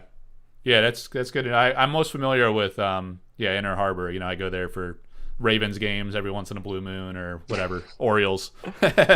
So yeah, that's awesome. So you could just fly right in, drive right in. It makes parking easy. You could just park right there at the hotel. And what is it, like a 3-day event you're looking to do? So we are going to have it be 3 days, but I think we've decided that the first day will be likely a kind of a party, Friday night, and we'll be hosting that at No Land Beyond in their new space, which will be able to hold about 150 people. Wow, that's big. And so we'll probably, if needed, have some spillover events at some other stores that might be interested in participating at that level in June. But then the main event would be Saturday, Sunday at the venue. Okay, good to know. Yeah, so Saturday and Sunday in June. Sounds nice. Yeah, it'd be awesome if you could get fill it to capacity, 400 people. That's a hell of a tournament. So there is still room if you guys are interested. It sounds like you haven't even opened up ticket sales for it just yet, right? So right. Just trying to get the word out. So yeah, man. Anything else we didn't want to touch on? I don't want to hold you up too much. Looks like you're busy. Yeah, no worries. I mean, if anything, anyone who is interested in coming to the Spring Social, please go to spring.sorcery.social and let us know. We have a form there right now to help gather interest, and we've gotten a bit of interest. It would be good to see a couple more entries of the form and a couple more insights from the players, collectors, because we're looking not just to get the players, right? I'd like people who are interested in the art of sorcery, right? We're looking to I've arranged for one person to bring some art, some actual sorcery art that we plan to spread throughout the event to kind of add a visual flavor of all the cards. And I'm hoping that we can expand that, and the entire event can just be decorated with the art of the game. Yeah. Right, just brought in by the players that have either gotten it from Kickstarter or managed to get it from auction, that want to share it with the rest of the players in the community in this social setting. Yeah, that sounds fun, man. That's awesome. I don't know if you were watching earlier, but I just got this painting. I'd have to rent a bus to bring that one. It looks great. Thanks, man. Yeah, it was a big ordeal getting it here, but it's pretty sweet. But yeah, that sounds great. Again, thanks for organizing it. It sounds like a awesome, big time event. So just to clarify for people watching, the survey you're talking about, you're looking for feedback on what they want to see there, whether that be art, artists, different aspects that you could potentially look into attracting people to the event and broadening the experience beyond just tournament play. So yeah, I'm sure these conventions is always trading, buy sell trade going on, and collector types and gamers, so it's a good mixed audience. So yeah, I think I'm gonna try to make it up there, and at least for a day, if not both. That would be pretty awesome over the weekend. So yeah, awesome. Thanks again for coming on. I know Lord of Itza is Josh, is in my Discord. He's sharing the link every day to the website with all the details, and then in the Sorcery Community Facebook group. So we'll continue to spread the word and hope you can max it out. That'd be sweet. Yeah. Huge shout out to Josh. He's been so great in helping get the word out, like you mentioned. Really pivotal in helping this come together even more than I could even imagine. Right, selling out the Baltimore qualifier. Yeah, quite. Yeah, how many are in the qualifier? We have 32, and we have a little bit of a wait list. May or may not be able to slightly expand the offering and February. I'm working with the store. The space is a little tight, but we might be able to squeeze in a few more. So if you're looking to get on the wait list, just go to the event website and click the wait list button. All right. Yeah. All right, man. Thanks. Let me know if I could do anything for you, but thanks for coming on. Appreciate it. Awesome. Thanks for having me, Mike. All right. Take care, buddy. See ya.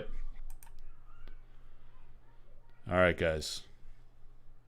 How about that one? The Courtesan Cup. That is going to be... How do I get rid of that thing? There we go. That's gone. All right. All right. How do I get my life back together? I need... Bing! There we go. I need that. I need that. Bing! All right. Magister. Magister is who we just pulled this for. What happened to your top loader? Did I get that flustered? That I didn't pull you out of the top loader pile? All right, Magister. Oh wait, where's the, I'm losing my chat. Chat's back. Everything's back. Be in Baltimore in Feb for the qualifiers, says Brian. Nice. Yeah, you guys should the qualifiers. You play in these like qualifying little tournaments, right? Not that little, like 32 people. That's pretty solid. And then if you win, you get a free ride to the Spring Social, is what they're calling it, up in Baltimore. And then you play for a top prize. I don't know if he completely locked in the top prize. I think he was trying to get like an original artwork painting. Or was it... you got to look at the website, guys. The prize support is pretty strong for this. The guy's going all out. He's investing a good amount of money to make for a real good experience. And prize tiers, you know, like how to do like a prize wall, and you have different prizes for different categories. So the different like tournaments, they'll have different prize support. And it's going to be pretty sweet. So if you're into sorcery, if you want to connect with some like-minded absolute savages and hardcore fans and super fans and gamers, uniting gamers and players in the epic war of gamer versus player, we will unify the world, the realm, at the Spring Social, the Courtesan Cup. All right, let's get back to the wheel. The Courtesan Cup. All right, we got an Atlas card on top, baby. Atlas on top. 1, 2, 3, 4, 5, 6, 7, 8, 9, 10 cards. 10 cards for 10 people. And a spinny spin. The kids are outside, baby. I hear them screaming. He's yeah. Ron said he was free 12 to 12:30. He's going to join in a few minutes. Better late than never. Getting the message. How about it? All right, Arkonig right off the top, removed from the wheel. Let me see. Is Nerds and Prodavid? Are you still around, man, Jurgen? Maybe we'll have a Jurgen sighting later if he wants to pop on. We got to get through the pack first. Arkonig. Arkonig, baby. Atlas card. We're lucky we have 4 Atlas cards in here. Here we go. Ah, the beautiful Dark Tower of Nosferatu. The inspiration. This tower is a real life monument or building. I guess monument of sorts? Building. With history. They filmed the original Nosferatu here. That is the inspiration for this piece. Mikhail visited it. He used it as the reference for the Dark Tower. Absolute gorgeous, amazing painting. Incredible. Mikhail, the legend, the man. So getting a basic land of any kind. Uh-oh, still around, but I think dinner is almost ready. Let me check if I can jump on now. No, not now, Jurgen. You can go ahead and eat your dinner, my man. And probably in like 30 minutes, I'll finally be done with this. So just check back. I want to get through the sample break. I just had like a random interlude there because Ron was ready. And I saw him backstage, and I was like, hey, let me just pop him in. But there's breakers here that are probably like, let's get serious. Stop jerking us around. Why does it take you 2 hours to get through one pack? All right, so go ahead and eat. And if you're free after we get through the pack, then fate will decide it. If you're not, I'll wing it. Maybe I'll just do a Q&A with people in chat and hang out for a bit. Either way, no pressure, all good. All right, Andy M. Sketch cards. Sketch cards with a 3. All 3 sketched cards. All right, Andy M. Right off the top, back to the spell book. We still have not hit the unique or elite, so there are bangers lurking, for sure. Lucky Charm, beautiful Jesse Pilkis artwork. You know, it's an ordinary relic. I think all the relics are really awesome to own in sample card form. And it makes me wonder with these, since they could be played in any deck. You know, there's no specific threshold, elemental threshold required. The scalability of these cards, do they become more meta relevant? Do they improve with time as the cards expand, as the gameplay expands, as the realm expands? Really awesome. I don't know that I've ever pulled this card before. It looks incredible, and per usual, with my extreme overhead lighting, you cannot fully appreciate the deep blue on this card. When you see this card in person, you're going to be blown away by the art of Jesse Pilkus. It reminds me of his new promo card, the Bone Rabble. It's got kind of that Bone Rabble vibe with these streaks of blue. Gorgeous looking card here. All right, the Lucky Charm. Let's take a look. Go to Jesse's page. An ordinary relic to keep your streak going. So let's see what this baby does. All right, it became an exceptional in Alpha. I like the rings this guy's rocking. It's a lot going on here. A lot of line detail. All right, 1 to cast, an exceptional relic of Benison and Boone. It used to say an ordinary relic to keep your streak going. And jeez, this is a mouthful. Let's read what the sample card says. This one is a lot more text. Yeah, exactly. I just tripped my whole face on that text. All right, whenever something is done at random, do it in extra time, and you choose one of the outcomes. Dude, this has predestination vibes all over it. If an avatar bearing this charm is dealt a death blow, destroy this charm and flip a coin. If you win, the avatar survives. Man, you got to do a lot of deep critical thinking to even comprehend what all those words mean. All right, so what it does now is Bearer's controller has, in quotations, whenever you do something at random, you may do it in extra time and choose one of the outcomes. That's pretty slick. Did you pull Pacatus? I did not pull Pacatus. I don't think you're even in this break, man. I think you're in the next week's break. Yeah, you're not in this one, Pacatus. This is sample pack break number 14. You're in 15. All right. So Lucky Charm, an ordinary relic to keep your streak going. So you parlay that with the predestination. It's an ordinary, so you can carry 4 of those. You can only carry 1 Keythera mechanism, but that is a pretty sick sample.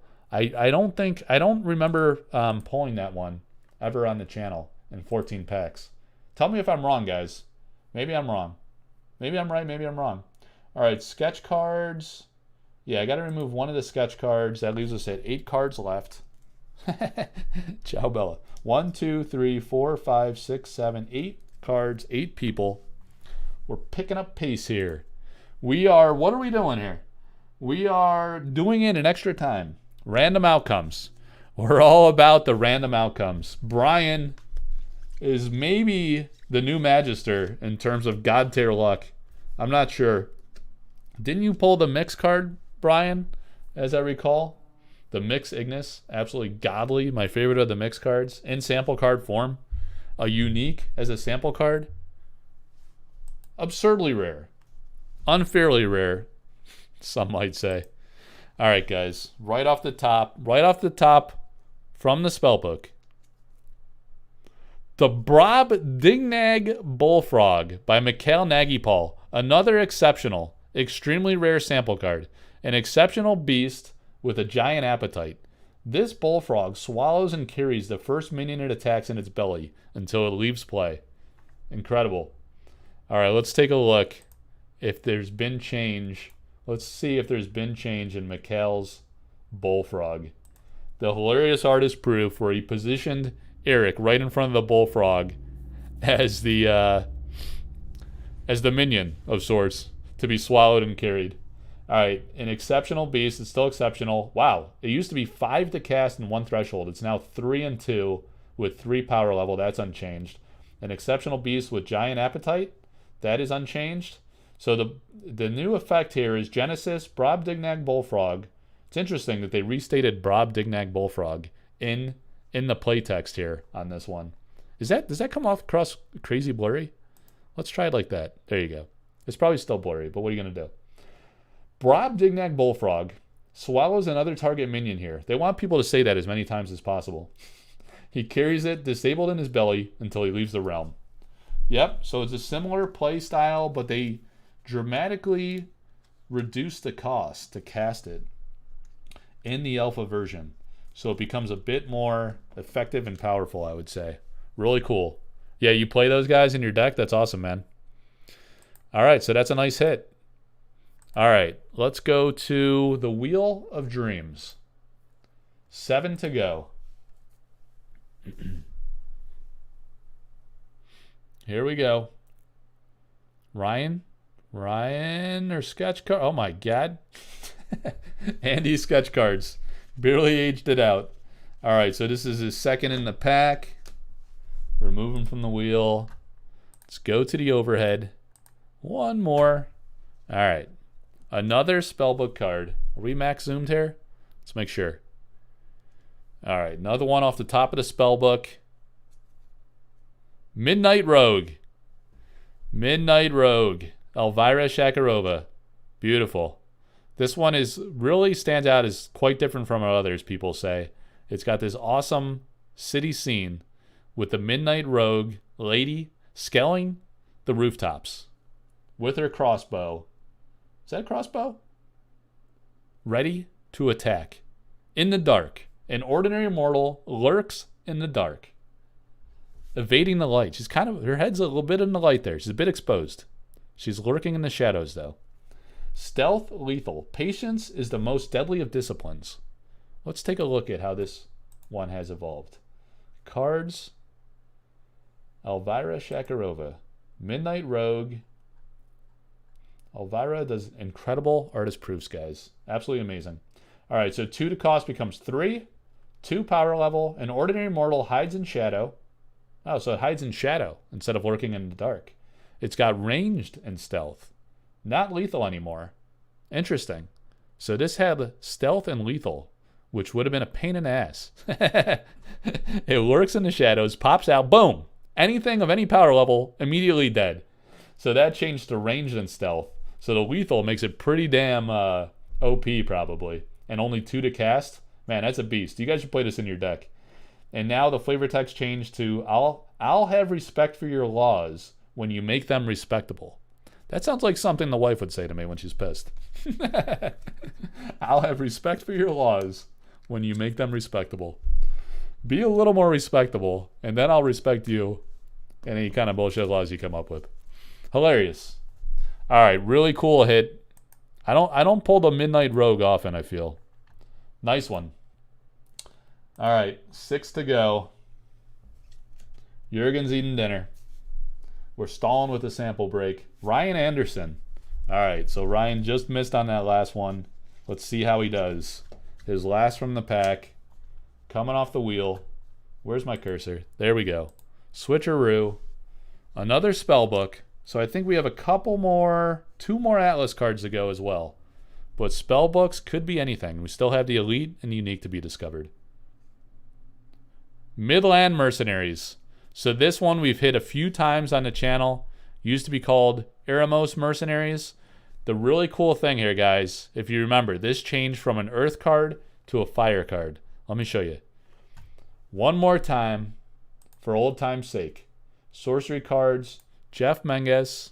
Really awesome classic artwork here. Can't believe the guy sold the freaking original painting. Not Jeff. Jeff sold it, and then the guy that bought it sold it already. Unbelievable. I wouldn't sell this. I would keep it in my collection. But lucky to the man who acquired this. A lot of figures in here. Makes for quite a bit of detail. The old school building in the background. Just kind of has the old throwback vibe to some of the work Jeff did in the 90s, man. He's got an awesome style. Love it. Ordinary mortals fight for a price. Ordinary mortals of dubious nature is what he used to say. So you see here, it was an earth card. It then changed to a fire card. So massive change on this card. Makes that one pretty cool and special. Ordinary is spelled wrong? Where? Where is ordinary? Ordinary is spelled wrong, he says. Ordinary mortals of dubious nature. I think it's spelled right. Right? It's spelled right. What are we talking about here? What? Oh, it's a hand crossbow on the Midnight Rogue.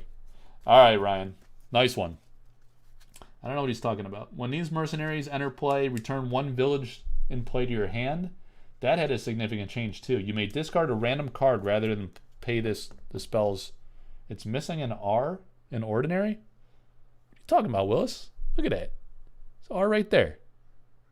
There's an R there, and there's an R there.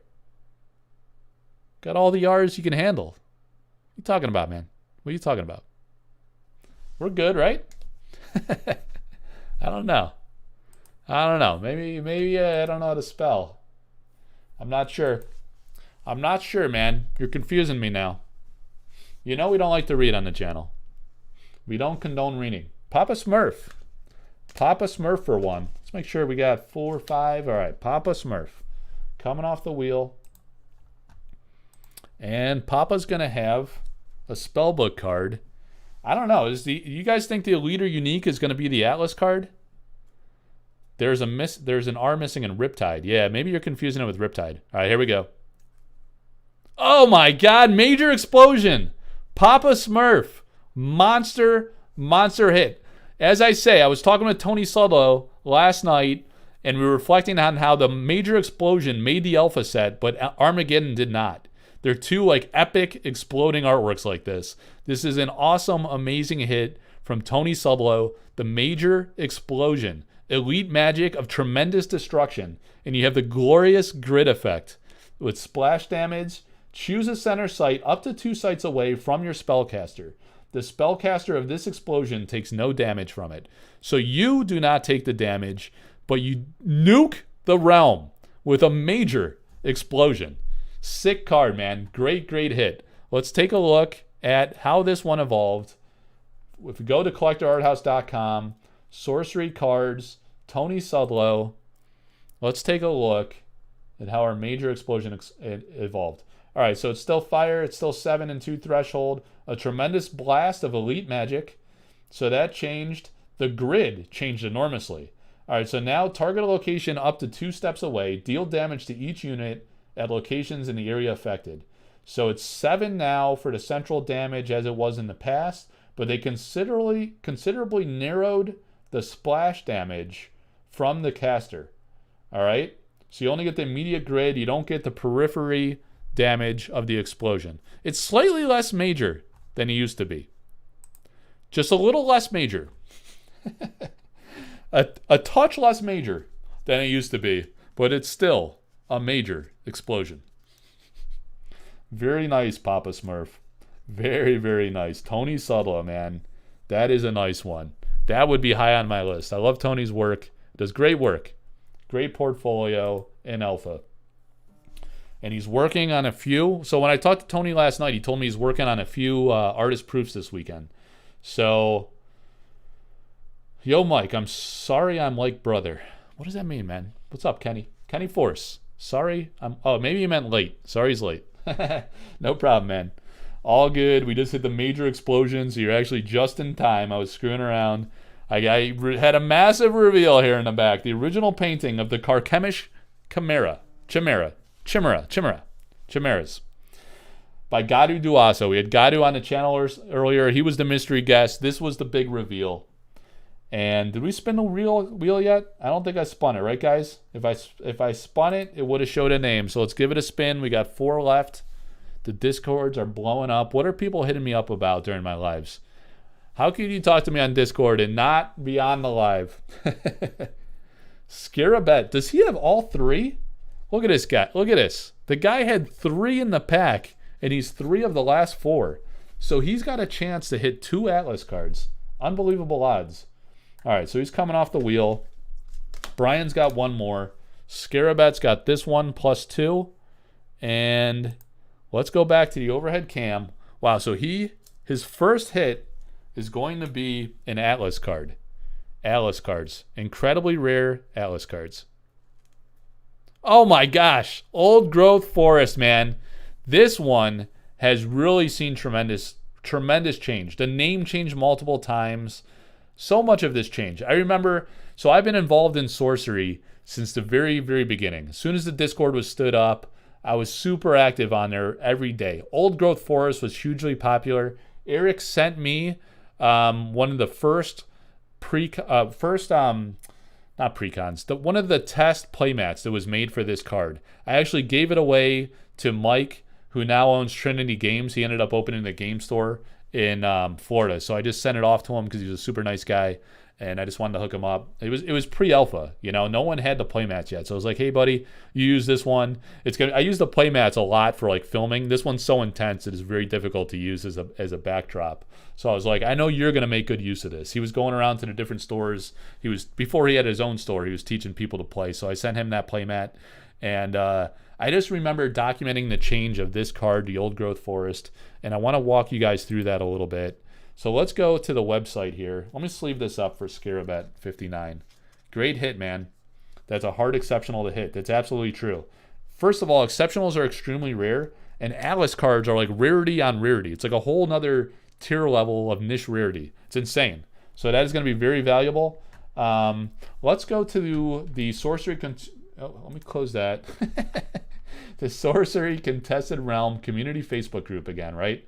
Sorcery Contested Realm Community Facebook group. We have over 3,500 members now. We just hit a huge milestone of 3,500 members.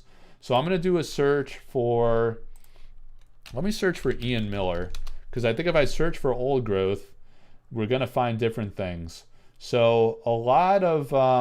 so I featured... This is an interesting one, guys. You got to join this group and go back at the things I've been posting for the past several years. This talks about the smokestacks and where Eric licensed that piece from. That was not done specifically for Sorcery. It was a licensed work, and this shows a few different variants that Ian did for a book cover.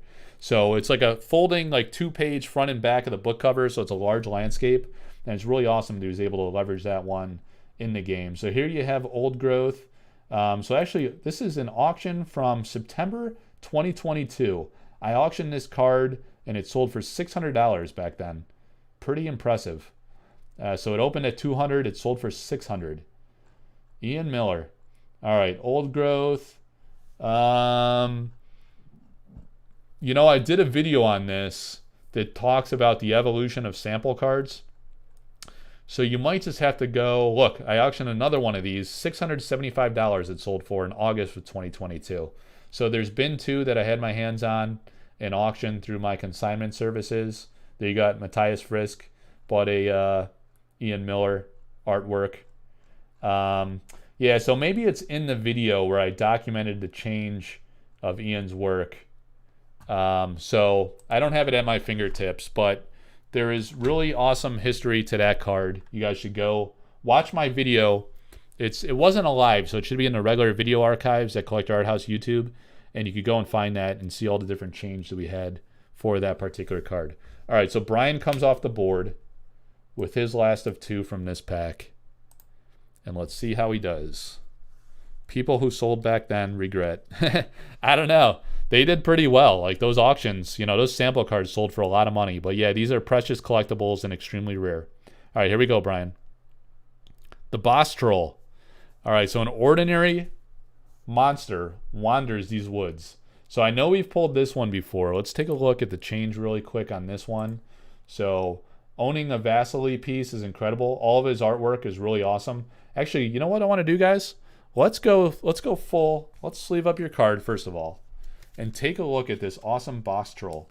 You got to see it as a full-scale painting. And for that, I need to navigate the Collector Arthouse website, go to the Sorcery Art Gallery Alpha, right? And this is all alphabetical order. So we should find Vasily pretty far down. This is an amazing website, guys. I curated, meaning I just pulled together, organized, posted the full art images, as many as I could find. And I still have some updates to do. Drew Tucker, look at the Old Growth. Drew Tucker sent me all of his, so I know I'm a little delinquent on getting those posted. But we want to come down all the way to Vasily and check if there's any Easter eggs. Here we go, under that text box. And it is, as I remembered here, right? So there's amazing, gorgeous Boss Troll artwork, right? You have this fairy, this little fairy down here, lurking behind the text box, right, guys? You can't see it on the main card. But it really, I showed this card, I showed this image to Drew Tucker when we were at the IX Art Show, And when I showed him the full art image and the Fury, or I call her a Fury, I guess it's a Fury, I don't know. It's whatever you want it to be, right? It's undefined. But when I showed him what lurks behind the text box, he was like, wow, that changes everything. That was what he said. He's like, that changes everything. It was really cool. He just said he loves this artwork and he loves Vasily's work in general. He's really impressed by it, which is high praise coming from a legend like Drew Tucker that's been at it for many years. You know, so awesome website there. Who pulled that one? Brian again. Great pull. I don't have this in foil. Need to grab one. Yep, it's fun too. Scarabet. Which Scarabet? Red or blue Scarabet? Scarabet's bringing it home with the last two in the pack. He's going to have an Atlas card and a spell card. So we spin the wheel just for kicks. Take it off the wheel. And let's have a look at what we get for Scarabet. Scarabette. Scarabette. 59. 59. From the Atlas. The extremely rare Atlas cards. Here we go. The beautiful Spring River by Matt Thames. Now keep an eye out because Matt Thames just recently started offering his artist proofs. I think he dramatically underpriced it, to be honest. He hit me up and asked me like several weeks ago how artist proofs were doing. I was like, they're doing pretty damn good, man. Pretty good. There's a lot of interest in art, which is a beautiful thing. A lot of people are collecting art for the first time through Sorcery, which is music to my ears. I love to see it. People collecting original paintings.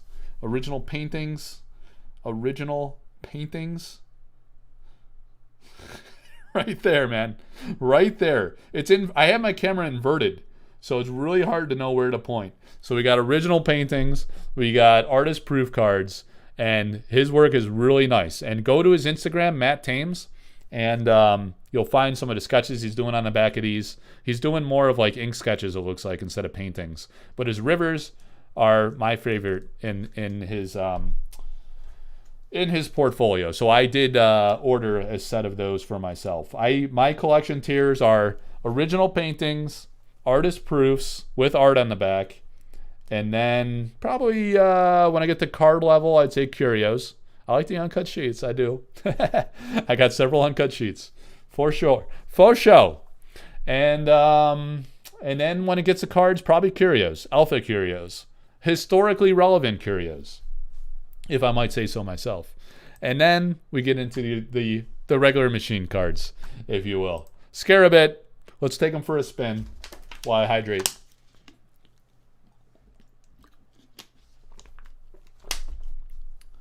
I think it is. It is. It is Scarabit. Confirmed. All right, so we're going to drop you off, my guy. And last pack magic. Could it be the ordinary counterspell? Did we hit 3 exceptionals? Did we hit 3 exceptionals? Let me see. Yeah, the old growth. The major explosion was a monster. The Brobdingnag bullfrog.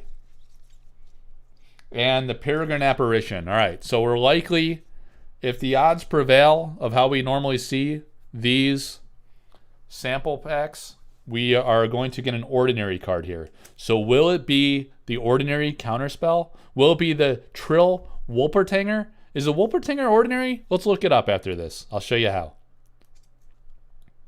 Mage Hunter. Another Tony Sudlow. So this was the Tony Sudlow pack. The Mage Hunter. Ah, the old Mage Hunter, guys. An ordinary murderous mortal. Spell immunity. Let's take a look at the history of Mage Hunter. Let me show you guys a little something about the Mage Hunter. We have some great history of Mage Hunter on the channel. It's a vicious card. It's extra savage. All right, so we're going to the website. We're going to, again, the community group page. The media library, meaning the photos in a community group, is second to none. There's so much epic history there. You could just search for it. You could probably search for any card and find some interesting stuff going on about it. So let's take a look at Mage Hunter. Ah, you hate to see it. You hate to see it. We'll get the hit for Mage Hunter. Oh, man. What a massacre. What is this guy doing? What? Oh, my God. Oh, my gosh. Can you show that on YouTube? I guess you can, because I just did. All right, guys. Let's get focused here. Mage Hunter. Mage Hunter. Mage Hunter. We're seeing anything but Mage Hunter. Ah, man. The memories on this community group page. Oh, look at that. You hate to see it. You hate to see it, Eric. You hate to see Eric's face ripped off by a Ral Dromedary. Let me see. Does it say get wrecked? Eric gets wrecked is what it says. Eric gets wrecked. You hate to see it. All right. That's a nice artwork. That is nice, but it's not sorcery. Every once in a while, I'll throw a non-sorcery in there. I don't know, guys. I can't find what I'm looking for. What is that? What is that? Some random painting? All right, here we go. Here's one. Look at this artist proof card that Tony did for Mage Hunter. Absolutely savage. This was a guy that his daughter was dating. And he just freaking slings a bow, slings an arrow right through Tony's face. This is Tony. Through the air, out the eyeball. And you have the remnants of the eyeball. Maybe I should click on the screen that's showing the cursor. The guy, the arrow. The air, the eyeball, the eyeball. Hate to see it. What an idea. Let me out of here. Free me. All right. Tony Sublow, the 2 of 25. The 2 of 25, guys. And he included this, which is really awesome, and showed the development of the work signed. That's pretty sick, man. I should have just bought this myself. Why didn't I do that?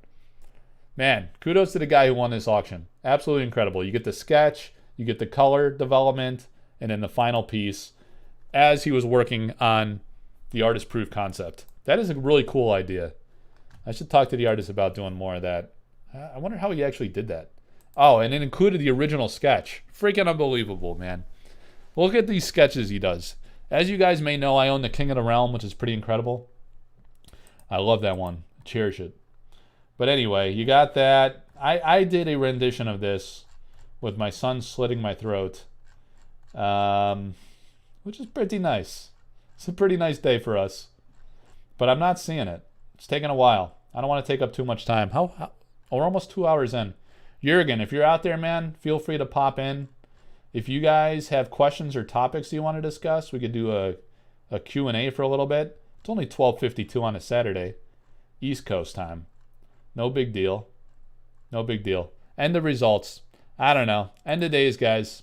What are you going to do? Couldn't find it. But anyway, let's go back and we'll review the hits we got. Jurgen from Nerd and Proud of It may or may not join us. He's eating dinner. He's eating dinner, man. Europe. It's late there. Mage Hunter. Spring River. Bosk Troll. Old Growth Forest was a monster hit in this pack. In the exceptional lane, the Major Explosion was really epic. That's the elite. So that is the highest rarity card in the pack. The Mercenaries, which changed from Earth to Fire. The Midnight Rogue, a card we don't pull often. Beautiful one from Elvira Shakarova. The Brob Dingnag Bullfrog. Really, really flavorful artwork by our guy Mikhail. You got Jussie Pilkus with the Lucky Charm. The gorgeous Dark Tower. This was a big pack that gave us 4 Atlas cards.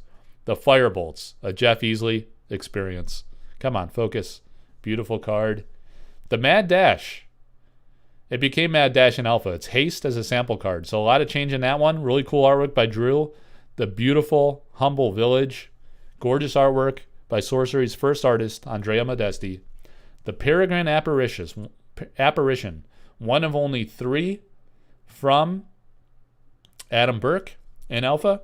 And the Men of Lang. We saw the maquette, the clay structure that Drew made as a reference model. So that is the Germany pack.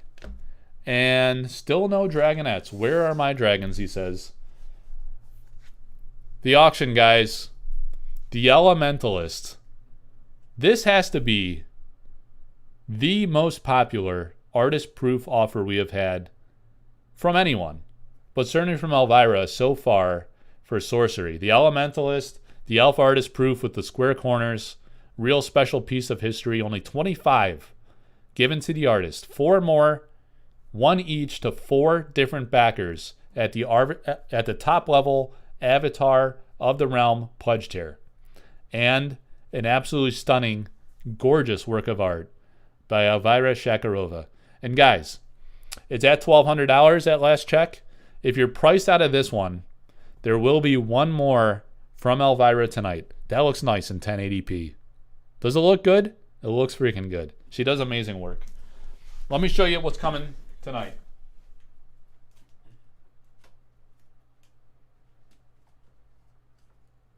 All right, guys. All right. All right. Man. I didn't skip legs day a few days ago, and I'm paying the price. Pretty sore. Who's messaging me? Who messages me during a live event? Oh, okay. It's a guy who's actually in the chat. Oh, what is he saying here, man? That's too much to read. I'll get back to you later, my man. That is far too much for me to read. Certainly live on camera. Not that I was going to read it out loud, but even in my head, it's a lot. It's a lot to handle. All right. Here we go, guys. Maybe I spoiled it too soon. Tonight, after one door closes, another door opens, we're going to have the amazing, unique monument to life everlasting. The beautiful immortal throne by Elvira Shakarova. Take a look. Who sits upon the throne but the elementalist herself, peeking behind her mask, one hand to hold the head, one hand to question your existence. Will you take the dagger with the weaponized hand, or will the elementalist spare your life? Only the elementalist can sit upon the throne. Only the elementalist. 3 of 25. El Shakarova 2024. Look at the glory. Artistic marvels by Elvira. Look at that. A stunning marvel of marvelous beauty. So colorful. You gotta love it. You gotta love the creativity, the detail, the colorful color choices. Absolutely awesome. Elementalist crossover concept, climbing upon the immortal throne to claim the throne. Dagger in hand. Beautiful work. All right, who's blowing me up on my phone? Jurgen. Where is the Jurgen? Is he going to join us or not? Let me see if he messaged me. All right. Again, I'm getting DMs. No, we're getting trade offers for curios. We're getting people joining the Discord. Let me see what's going on here. What? Too many apps. All right, we got DMs. Jurgen. Someone contact Jurgen and ask him if he's going to make an appearance. Damn. Oh, damn. Epic flex. Ah. Yeah. Heidi. All right, guys. Let's focus. I'm not reading that out aloud, Dave. All right, fine. We need to fill our time with something. Let's take a look at some artist proofs. We have a lot of artist proofs. Just sleight of hand here. These aren't artist proofs. You can grab these on eBay. They're pretty slick. All right. We don't need that tape. What we have here, I got 2 new full master sets of artist proofs. A few of these sold. I know a few guys messaged me this morning. So we're going to take a look at some of the Elvira Palikowska artist proofs. And like I said, I may go to this Courtesan Cup, the Spring Social as they call it, up in Baltimore in June, and bring several of these and perhaps sell some artist proofs there and showcase some things. But what we're going to do is have a look at some of Elvira Palikowska's beautiful artist proofs. So the first series here, these are all for Great Wall. Great Wall. Really nice throwback version. So coming over the wall, we have these monsters, right? That's a nuance that some people don't recognize in the original art. You know, your eye tends to focus on the wall, But in the clouds, in the shadows, in the fog, you have these monsters coming overhead. So you have those. All of these are available for direct sale, by the way. The uniques are $400, and then all the other rarities are $300. And there's a few I set aside. Like tons of people are hitting me up for Infiltrate, things like Cloud City. So rather than make that a race to the internet, I'm just going to auction those in the community group and the Collector Arthouse Discord. And then everybody will have an equal opportunity to bid and claim one of those if you would like to. So that's how we'll handle that. And that'll be coming like this week, I'll say, after we do the Immortal Throne auction. Notice that some of these, there's only very few of those. So there's several Great Walls. There's only 3 land deeds available left. There's the 5 of 25. The deeds are really cool. I enjoy those. I like how they're all unique and different, right? A different concept for each. Some of these are like, she sold like half of her copies. You know, we're on series number 10 or 11 already. So a lot of these have sold. The Rest in Peace has been hugely popular. There's only one Rest in Peace left. This is the last, number 11. And again, a few of these have been claimed because I announced this last night in the Discord and in this SCR, Artist Proof and Altars group. So people have been claiming them already. Only 2 Magellan Globes left. These are elites. These are a steal in my opinion at $300. Beautiful, number 10 to 25. The 10 and 11 set she just sent. Those are really nice, the ink sketches. That's super awesome. All right, the Siege Ballista. Not many people have sprung for the Ballista. All right. So there's several copies of the Ballista left, and these are cool. It's just a less meta-relevant card. I guess people are factoring that in. An exceptional weapon, an engine of war, tap bearer, and another ally here. Deal 3 damage to target unit up to 2 steps away. So the Ballista concepts are really cool. They're kind of like schematics of the Ballista itself, some of these. Some of them she labeled or like decomposed into the parts. Like this one here, you see? Figure A, figure B. It reads like a schematic. It's really cool.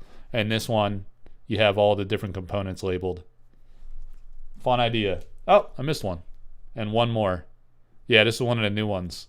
It's kind of like, it reminded me of the Spear of Destiny as the ballista sling spears through the night sky, screaming into the sky. All right, Doomsday Device. 1, 2, 3, 4, 5 copies of those left. So the Doomsday Device is a real epic, massive splash damage card. These are all really cool. This one kind of decomposed with the gears in the middle. Another one of that ilk. And this is one of the cool new ones. 10 to 25. Awesome take on the device itself. We have the all-terrain vestments. Now these are really nice artwork. So this is an elite armor fit for any adventure. Bearer has Burrowing, Submerge, and Voidwalk if it's a minion. So it'll be interesting to see how people use this card going forward as the game expands and more new minions, characters are introduced. How will that, will this become more meta relevant, more useful? The concepts out of these are awesome. This one is actually sold now. This was just claimed, the 11 to 25. One of the brand new ones, beautiful artwork. The rest of these I believe are still available. So the spacesuit, the mechanism, so to speak. Really cool, some of these.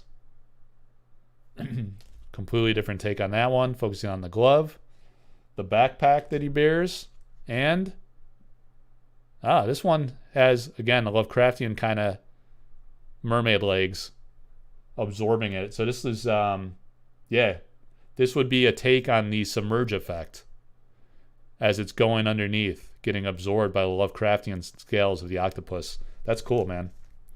I love how she did that. It's very creative. I wonder if she knows how to play the game. I haven't talked to her much about that. Lord of the Void. Only 2 of these left. I think one of these was just claimed. I got to go check my DMs again. So I believe at least one of these is sold. Maybe one's still available. But 2 of those. So these have been really hot. This is the 10 and 11. So these were completely sold out. And now there's only 2 left of those. Maybe should have auctioned those. But Disenchant, we got 3 Disenchants left. These have been big hitters too. I'm actually going to auction a pair of these because they have a special like nuance to them. But we have the 3 of 25, the 2 of 25, and the 11 of 25. So these have been kind of cherry picked where people have bought their favorite concepts. There's only 2 left of Dispel, so several of those have sold. Dispel is beautiful painting. The shattered glass, and again, a different take on the window and the side of the building. Elvira's an architect. Elvira Polakowska. So he's got a lot of those concepts. The Haste Eagles. So he has these beautiful eagle concepts. I really like these ones as well. These are cool. All the different eagle concepts, sometimes integrating the sheep. They look completely scared and tormented here. This one's like terrified. This one's dopey, and this one's just kind of like in his own world as the eagle stomps on its head, poaching the poor sheep. Beautiful soaring over the little pond there. This one's really cool. Bald eagle. Another one. This one's pretty epic. This is one of the new ones, the 10 of 25. I was really impressed with that one. And this one's cool too. The 11 of 25. So this is the most recent that she's done with the eagle and sheep up in the eagle's nest. So he poached it and bonded and settled back in the nest. All right, the Mariner's Curse, which is a really popular artwork. I'm not sure how much this one's played just yet. Whenever a minion enters an affected water site, submerge it and return Mariner's Curse to its owner's hand. So you can just keep submerging, guys. But this is it's got some really cool takes on this one. The woman, the top of the ship, is one of the new ones, 10 of 25. 8 of 25, navigating the rocky seas. Jurgen, where are you, my guy? Is he coming on or not? This one's cool too. Mean mugging. 5 of 25, and the last one, the 9 of 25. All right, we got a few more cards left. She has a lot of cards in the set. Battering Ram. So battering, I don't know, 1, 2, 3, 4, 5, 6, 7, 8, 9 battering rams. So this is probably the least sold of the bunch, the battering ram. Units here, tap, destroy target adjacent wall or monument. Okay, so it's got to be adjacent. So as, I guess, like, you know, walls probably are not that prevalent just yet in the meta. Monuments, that'll be interesting. One would probably think that you would have monuments in Arthurian Legends. So I am very curious to see if this becomes much more meta relevant. As an exceptional, you could play 3 in your deck. It only costs 2 to cast, and it's a relic or artifact, I guess, right? So you can play it in any deck, and you can just destroy a monument. That could become pretty interesting and powerful, I would think. I don't know. What do you guys think that are playing the game? Am I just bullshitting here? Or is there some truth to that? It seems logical to me. The ram's head smashing through the wall. There you go. The 2 of 25. This one is really nice. The 9 of 25. I was surprised that one didn't sell yet. I love the door aspect of that one. The overhead view. Breaking into the tower. This one's kind of interesting. Few left. Another schematic style one. How you actually build the battering ram. The battering ram. How does a battering ram destroy a wall of air? Good point. Good point. There were some things like that where things just didn't quite make sense with the elements. I remember guys talking about that in the Discord in like 2022, the very early days, and they made some adjustments. Like how a lot of it had to do with like the water effects and like how you destroy the sea and stuff like that. People were debating if that were possible in real life. So it looks like Jurgen's going to be joining us in a few minutes here, guys. So we'll have a chat here, maybe 30 minutes. We've been going 2 hours, only 2 hours, no big deal. So we'll talk sorcery a little bit, see how Jurgen's doing. So let me know, guys, if you have any questions or topics you want to discuss. Otherwise, we'll freestyle and improvise. Just got back to the PC, he says. All right. If you're not keeping... people always want to claim the pack. All right, we got Magellan Globe number 10 just sold. So these are pretty hot, guys. There's probably been like 5 or 6 of those artist proofs that sold in the last... not even 24 hours. You know, I announced the 2 new sets last night. So let's go here real quick to the Collector Arthouse Discord and see what's going on. So there's two places you could find the artist proofs, right? The ones that are available for direct sale. If you want to participate in an auction, I always put them up in the featured banner. So we have a live auction right now of Elvira Shakarova's Elementalist, and we are at, look at that, over 50 likes on that one. 1,200, right? So you can find auctions here. You can go to the SCR Sorcery. Look at this beautiful artwork by Severin that pops right up. The SCR Sorcery Contested Realm Artist Proof and Altars page. And here's where I post the offers for fixed price sale from both. At the moment, that includes Elvira Palakowska and Vincent Pompetti. So I did a big post here, and here you see all of the cards that are available for direct sale currently from Elvira. I have all those in my possession here. I just showcase them on the channel. So just DM me on Discord or Mike Servati on Facebook if you want to purchase any of those. $400 for the uniques, $300 for the other rarities. And then lastly, if we go to Discord and go to the Collector Arthouse Discord. Oh, I got a lot of DMs here, guys. All right. So we got about 1,100 people here as well in the Discord. And if you scroll down, so I mirror the auctions. Some of you guys are on Facebook and not on Discord and vice versa. So I have categories for each of the auctions. We do artist proof auctions. We do alpha card auctions. Those can be high-end foils or curio cards. Those are always consignment deals. They're not my cards. If you guys would like me to auction for you, I do that for a consignment fee. I've sold many, many paintings for the artist directly and for the community via consignments. We have artwork auctions. We have sample card auctions. We have artist proof direct sale, right? And sometimes some Sorcery original art for direct sale or just showcasing it here. But you got the Vincent Pompetti. Here I list like what's been sold, but you have many, many artist proofs from Vincent available for sale. And then I just updated the Elvira Palakowska listings. And just like you saw on the Artist Proof and Altars group, I did, I posted all the ones that are available. Will you talk about the sketch giveaway coming up? Yeah. So I do have an Ed Beard Jr.'s. I mentioned that early on if you joined late. Next week, there's going to be a giveaway. We'll do another sample pack opening probably next Sunday. And I have a large print of the sketch version of Ed Beard Jr.'s Dragon Lord. And the people that participated in the sample pack break today and the people that participate in sample pack break number 15 next week, you will be entered on the Wheel of Names, and someone will win that at random. And when I ship your sample card to you, you will also get that print. So, and then we'll see about 16, sample pack 16. I do have more sample packs. I'm trying to buy more, so if anybody's selling, please let me know. I would love to do more breaks. You know, it's a lot of fun talking about the history of the game and doing other special things, like showing off new paintings. Look how massive that thing is. Only my head is look, my head is yeah, my head's about almost 4 feet tall. I have almost 4 feet of head next to the Chimera. Do you get one entry per spot purchased? Yeah. So I'm going to do it just like I did. I did an artist proof giveaway last time, and I'll do exactly the same. So if you ordered like 2 in one break and 3 in the other, you're going to get five entries into the breakaway. So, you know, I think that's fair. You know, if you paid more for the breaks, you have a higher chance of winning the giveaway. So that's what you do. But yeah, we got about 4 feet of Chimera back there, guys. 4 feet. All right. Did I not send you the link, Jurgen? All right, hang on a second.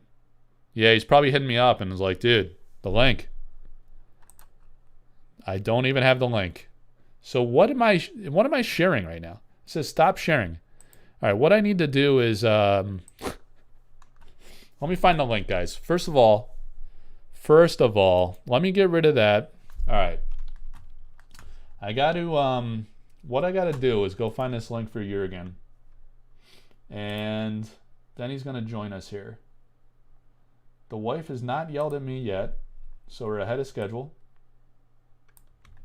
At least not about this. Other things I cannot guarantee. All right. So Jurgen says, "Hey man, I'm here." All right. There you go. You're gonna be popping in just a moment. Let's take a look at the Chimera in the meantime until he gets on here. I showed it earlier, but some of you guys joined late. You ready? Chimera. Chimera. Yeah. So for scale and perspective, this is how big this baby is. Oh yeah, I can't even stand with it. Look at this. This is me standing next to it. It's not far back enough. Can't quite get there. It's massive. I'll post a picture later.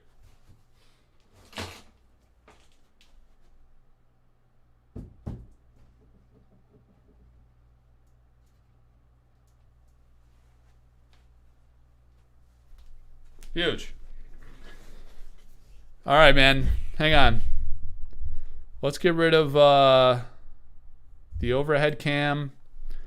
I should have just done that. What a moron. I'm gonna need my AirPods for this.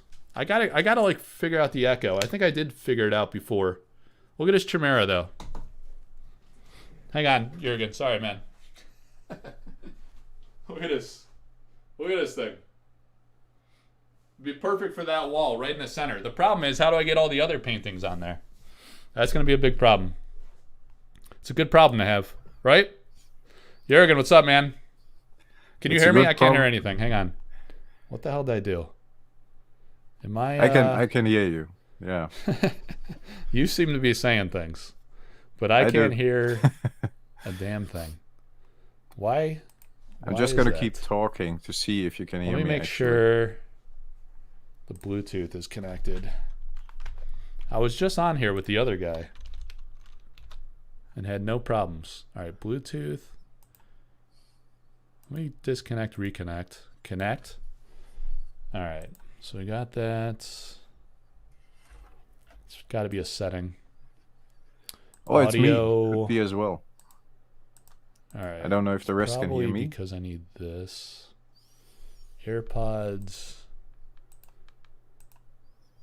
All right. Are you talking? Now I'm talking, yes. There we go. All right, man. Yeah? I could hear you. No echo, right? No echo for me, no.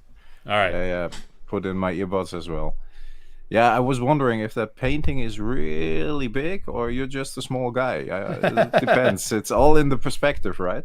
Yeah, well, I'm like probably 5'11", almost 6 feet tall. So, yeah, that gives you an idea. It's freaking huge. I took a picture with it when it first... I have a few pictures. I'll post it. I know you're not on Facebook. I'll post it there too, but I'll post it in a Discord so you can see it as well. Discord, I can see it, yes. Yeah. Yeah. No, but it's awesome, and it's cool that you got the guy to talk about it, and you got the things in the back like you showed in the beginning of the stream. I really like that kind of stuff. It's very original and very unique, and that's always cool.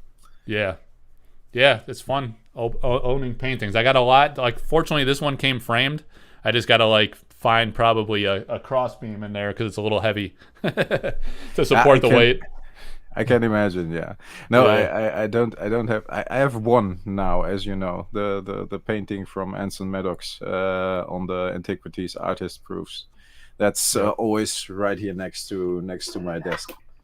Oh, and I always like to show it off. Yeah, it's a bit. Yeah, now you can see it probably.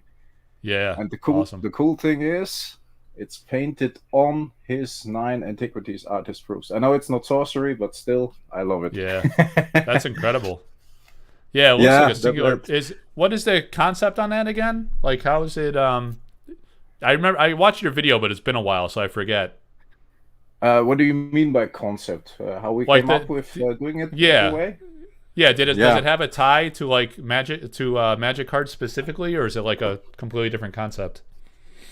No, the picture itself is actually one of the artist proofs. It's the Dragon Engine and its Transmute artifact as well, a little bit in the background. But that's I gave him completely complete creative freedom. I just said do something with the antiquities stuff. And yeah, as I'm a big fan of antiquities, he was okay. Let's do it. And I wanted it to be painted on all his 9 antiquities artist proofs, so just one big painting on the front. So he put those things together and started painting over them. Some of them are still connected by the paint, so that's cool. They are not separated, so that's nice. And then he painted like a big version of the Dragon Engine with a big version of the transmute artifact in the back. I can show it. Like, you see the Dragon Engine here? That's for you. Yeah, I remember that card. That's actually a version of the Dragon Engine, and then in the back you see the transmute artifact, which is the middle card. Yep. Yeah. So that's the story behind it, actually. Yeah. Yeah, that's pretty sweet. So while you're on the topic of artist proof cards, like, are those antiquities? I'm surprised those are still able to be acquired. Like, did you get them directly from him, or did you have to search all over? No, I got them directly from Anson, and he still has a few left, not a lot, but they were creeping up in price pretty heavily over the last few years. So this thing with all 9 of them and the painting wasn't cheap. But I actually got a sorcery one as well. I got the #1 Anson Maddox Font of Life artist proof, and it's the only one out there. So yeah, I'm pretty happy with that too, because I'm a big Anson Maddox fan. So yeah, for me that's a very big thing. And for the rest, I'm still into Magic the Gathering artist proofs more than into sorcery. So I'm happy with the one I got. And if Anson makes more cards, then I probably want to acquire some more of those. But I don't think I will go broad. I can't just. It's getting too expensive. Yep. Yeah, no, they're valuable. I remember asking Eric a couple years ago why Anson only had one, or maybe it was like Anson and his wife I was talking to. I forget, but like, I guess he was just really busy at the time. He only it wasn't Eric. Eric wanted more, but he only had time to do the one. And plus, like, early on, we didn't. I think a lot of the artists didn't know how big sorcery would be. It was just like another project, another indie TCG. So they probably prioritize other work. I would imagine to some extent, you know. Exactly. No, I can imagine as well. I think that's the same story I heard from Anson and Brenda, his wife. He just was busy at the time, and he is very big in the community still. And of course, he's a beloved artist. So it would have been awesome if he could have done more. And I know he tried a lot of. Not tried, but he worked for a lot of different TCGs, like the Vampire TCG and so on. Over the years, a couple more, of course. But probably nobody knew how big sorcery would be in the end. Yeah. I hope he will do more for Arthurian Legends. As far as I understood, there were talks, but I'm not quite sure how many pieces he will do for Arthurian Legends, and if at all. But I hope I can talk to Brenda again soon, and I will ask. I wanted to ask anyway. Yeah, that would be amazing. I'd love to see more. He's got a cool style. It's a shame to only do one. It was like similar with Rodney Matthews. You know, he only has one. But he's gonna have a lot more coming, so that's exciting. I hope so. I would love to see a little more of some artists. Yes, definitely. Is it already known? There was this big announcement. There is one artist coming for Arthurian Legends, and everybody would be blown away by it. But I wasn't sure who they were talking about. Could it have been Therese Nielsen? And then there was a bit controversy. Do you know more? No, I think people were just speculating because there was, like Ira left, and I think where that spawned from was they said Ira left because of like the artistic direction of the game or something to that effect. So like people were like, oh, maybe it's like they commissioned Therese and she's super controversial, you know. But it's just people just like blabbing. We don't know anything. Okay. You know. No, nothing written in stone yet. So okay, cool. Yeah, the only new artist that we knew of was Heidi Talifer, because she had been posting some stuff on social media and said it was associated with sorcery. This was like well over a year ago, and I did an interview with her, and she said she was allowed to show like little snips of her illustrations if it didn't give away the full concept. So she had like a few things like that, but other than that, it's like we only know of a lot of the same artists returning, which is awesome, but not which much. Which is awesome indeed, because. Yeah, I mean, new ones good, great, but some of the classics always good as well. So I won't complain at all. Yeah. The stuff I have seen so far looks freaking amazing for Arthurian Legends, I think. Yeah, all the knights and so on, of course. Yeah, if you're a little bit into that history about King Arthur and the Knights of the Table and so on, then it's definitely something to look forward to. Yeah. Yeah, it'd be a great theme. Like, it's interesting that it's like a specific trope like that. You know, like the Arthurian legends. It makes me wonder, like, will they continue to do specific themes like that, or something more broad? You know, that's been rumored that there could be an angels and demons, which is like a big creative space to play with. It could be a lot more broader, just like Alpha was. It wasn't like a unified concept. Arthurian legends narrows you into a concept, but I think there's a lot of room to explore within that. So I wonder if they're going to continue to pick like real life historical, not always real life, but like, you know, like mythological stuff, things like that. Yeah, folklore, mythological stuff, that kind of stuff would be awesome. I think of course, there are a lot of comparisons between Sorcery and Magic the Gathering. And if you look at Magic the Gathering and their first expansion, Arabian Nights, which was a thematic expansion of tales, folklore, whatever as well, then the Arthurian legends fits in that theme. And then the next one was antiquity. So yeah, that would be nice if they indeed continue that route and do like themed expansions. I personally prefer that to just like random stuff. But for Alpha, of course, they needed to keep it open.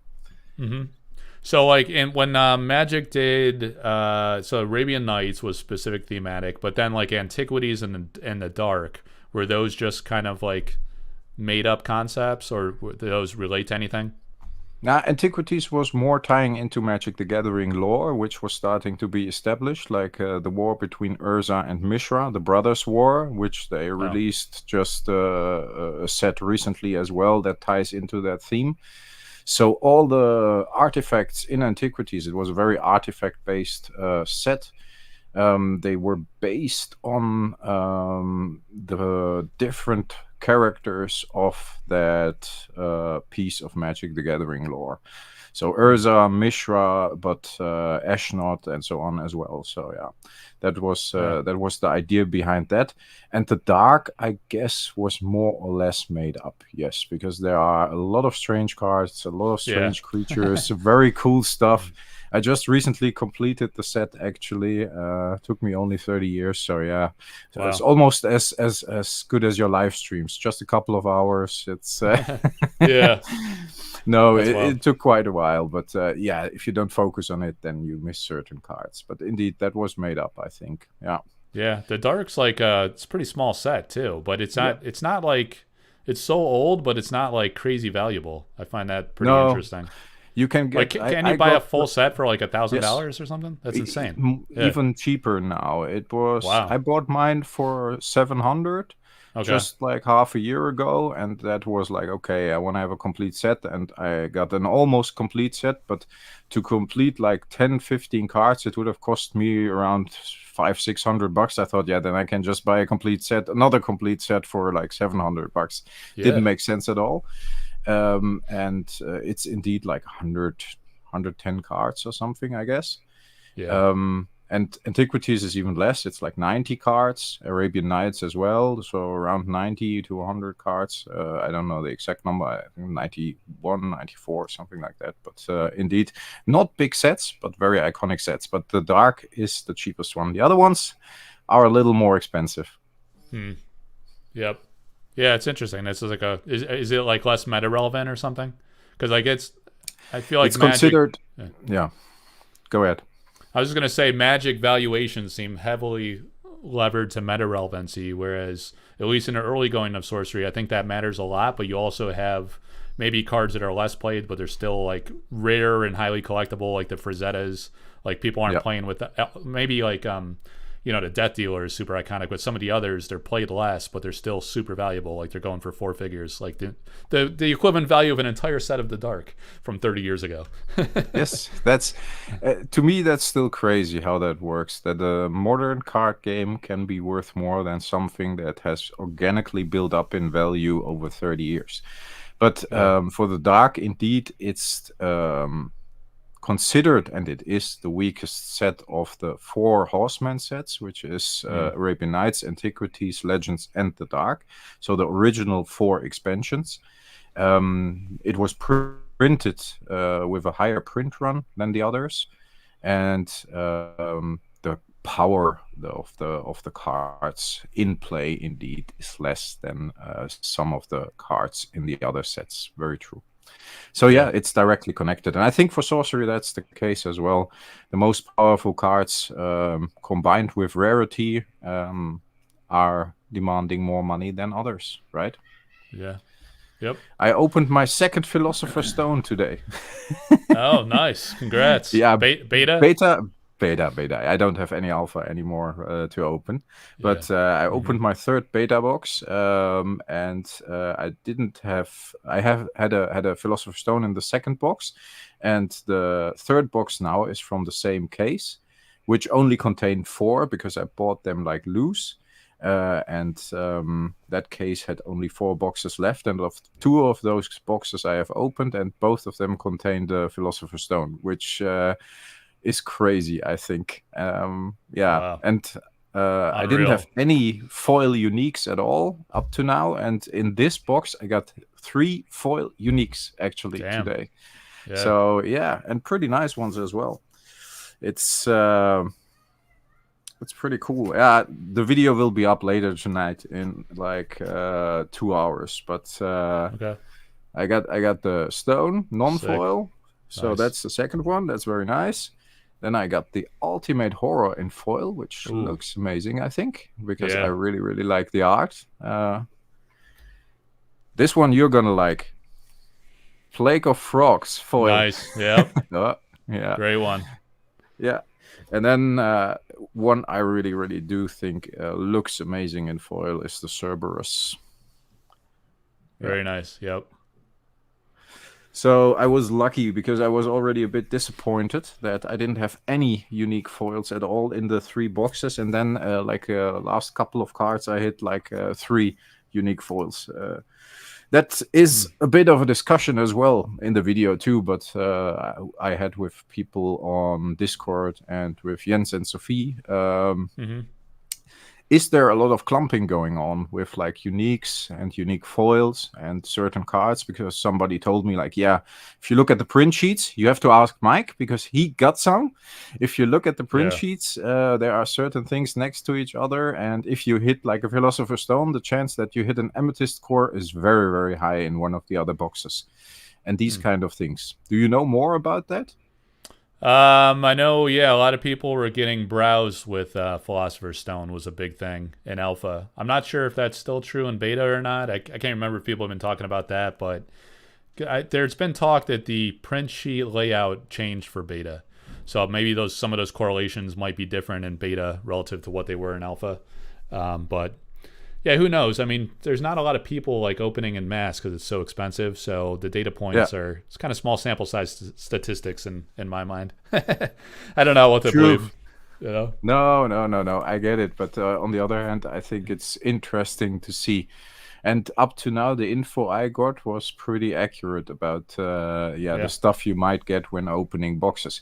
And this box, actually, the other uniques, I think I got 6 or 7 uniques in the box, which is kind of average, I guess. I think in the other boxes I had roughly the same, excluding the foil uniques, but 4 of those are sides. And I heard about those side boxes as well, because it's printed next to each other, obviously. And then if you hit one, you might hit more. And that was true in that box as well. So I'm very curious about the last 2 boxes of the case. Yeah. Cool, man. So like you're a big collector, as you say. You go for full sets of things. Are you what are your goals in Sorcery? Are you doing similar or? Yeah. I'm actually started. I actually started to do the beta set to try to complete that one, as I can't do alpha. The prices are too high for me at the moment, and I actually want to see how many boxes I have to open to get a complete beta set. So I make videos about opening the boxes, and then at the moment just at the third box, which is ridiculous to some of the box crackers out there. I get it, but then I sort the cards I still miss, and I put them in a binder, and I made a video about the first two boxes and how far it got me along in the set, and added all the cards to the binder, and I'm going to do that after the third box as well. But there's a lot of duplication going on, so I think I can cross off a lot of cards. But I still got a couple more boxes to open, so I will try to actually complete a beta set, opening every card myself, non-foil, of course. Wow. But yeah, it's not too crazy for a non-foil. That's awesome. No, should be okay. It might be that I just miss one or two uniques in the end or whatever, but looking at how it goes now, with every box I cross off a couple of cards. It's a big set, more than 400 cards, so still way to go, but even after 3 boxes I might already be there with the commons, So yeah. And then with the ordinaries, of course, I have to say, but then with the exceptionals, I think I still have some I am missing. And then elites, I have a lot of duplication. I think I got the trebuchet in 3 boxes 7 times, which is crazy, and some others I haven't even seen yet. So yeah, that's how it goes. Yeah, and I want to make about, just as a little side project, which I love to do. I actually want to make this the year of sorcery for me on the channel. So I'm opening one sorcery pack every day as a short, just in addition to all the other content. So yeah, that's and I'm keeping it up for January and February already. So I need to keep it up for the rest of the year as well. But that's probably going to be good fun, like 1 pack every day, and then maybe on special days, like I don't know, Christmas, open an alpha pack or whatever. If I can, I still should have one. I got an alpha starter set sealed still, so there should be a pack in there. So yeah, these kind of things, like extra stuff. Yeah, that's fun. Cool. No, so definitely fun. You like, what is? I've been hearing some rumors of like a second wave coming to Europe. Have you heard anything about that, or is it just chatter? Yeah, no, I actually talked to a couple of LGSs, and I got some good info. I think we can forget about it more or less. If there's something coming, then it's just a few boxes. It was pretty not the print run, but the distribution run was pretty tight for Europe, which wasn't very cool. I pre-ordered in April, May already, and I got a case. So that one was paid for and pre-ordered, and I actually ordered it from a good store I know that delivers. So I got that case. And then afterwards, in November, December, it arrived, early December, yes. I was able to buy that open case with 4 boxes. And the pre-order price for the sealed case in April, May was 150 euros. So normal price, more or less.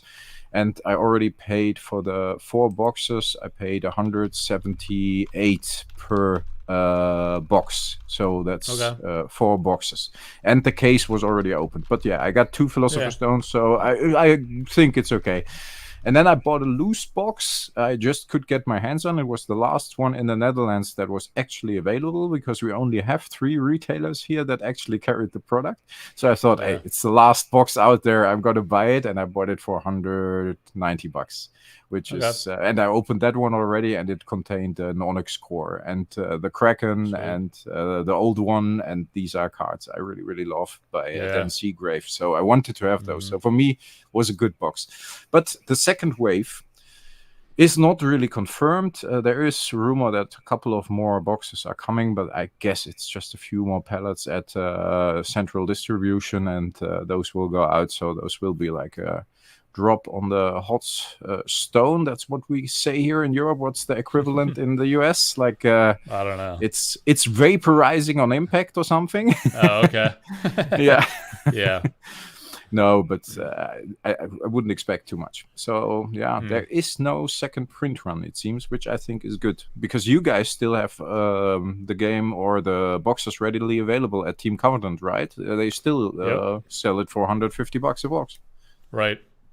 Yeah, I think That's crazy. I just think they're going to continue doing that right up until, well, for a while. Yeah, like no reprint, just Arthurian Legends, and that's just my hunch. I don't know anything, but I mean, if, like, why do something else? I guess if the market's stable at $150 to $200 and people are buying it, you know, there's no risk of oversupply. They could even reprint and low key just funnel it through Team Covenant, and no one would know the wiser. We don't know if it was all one original print or if they're like getting more over time or what.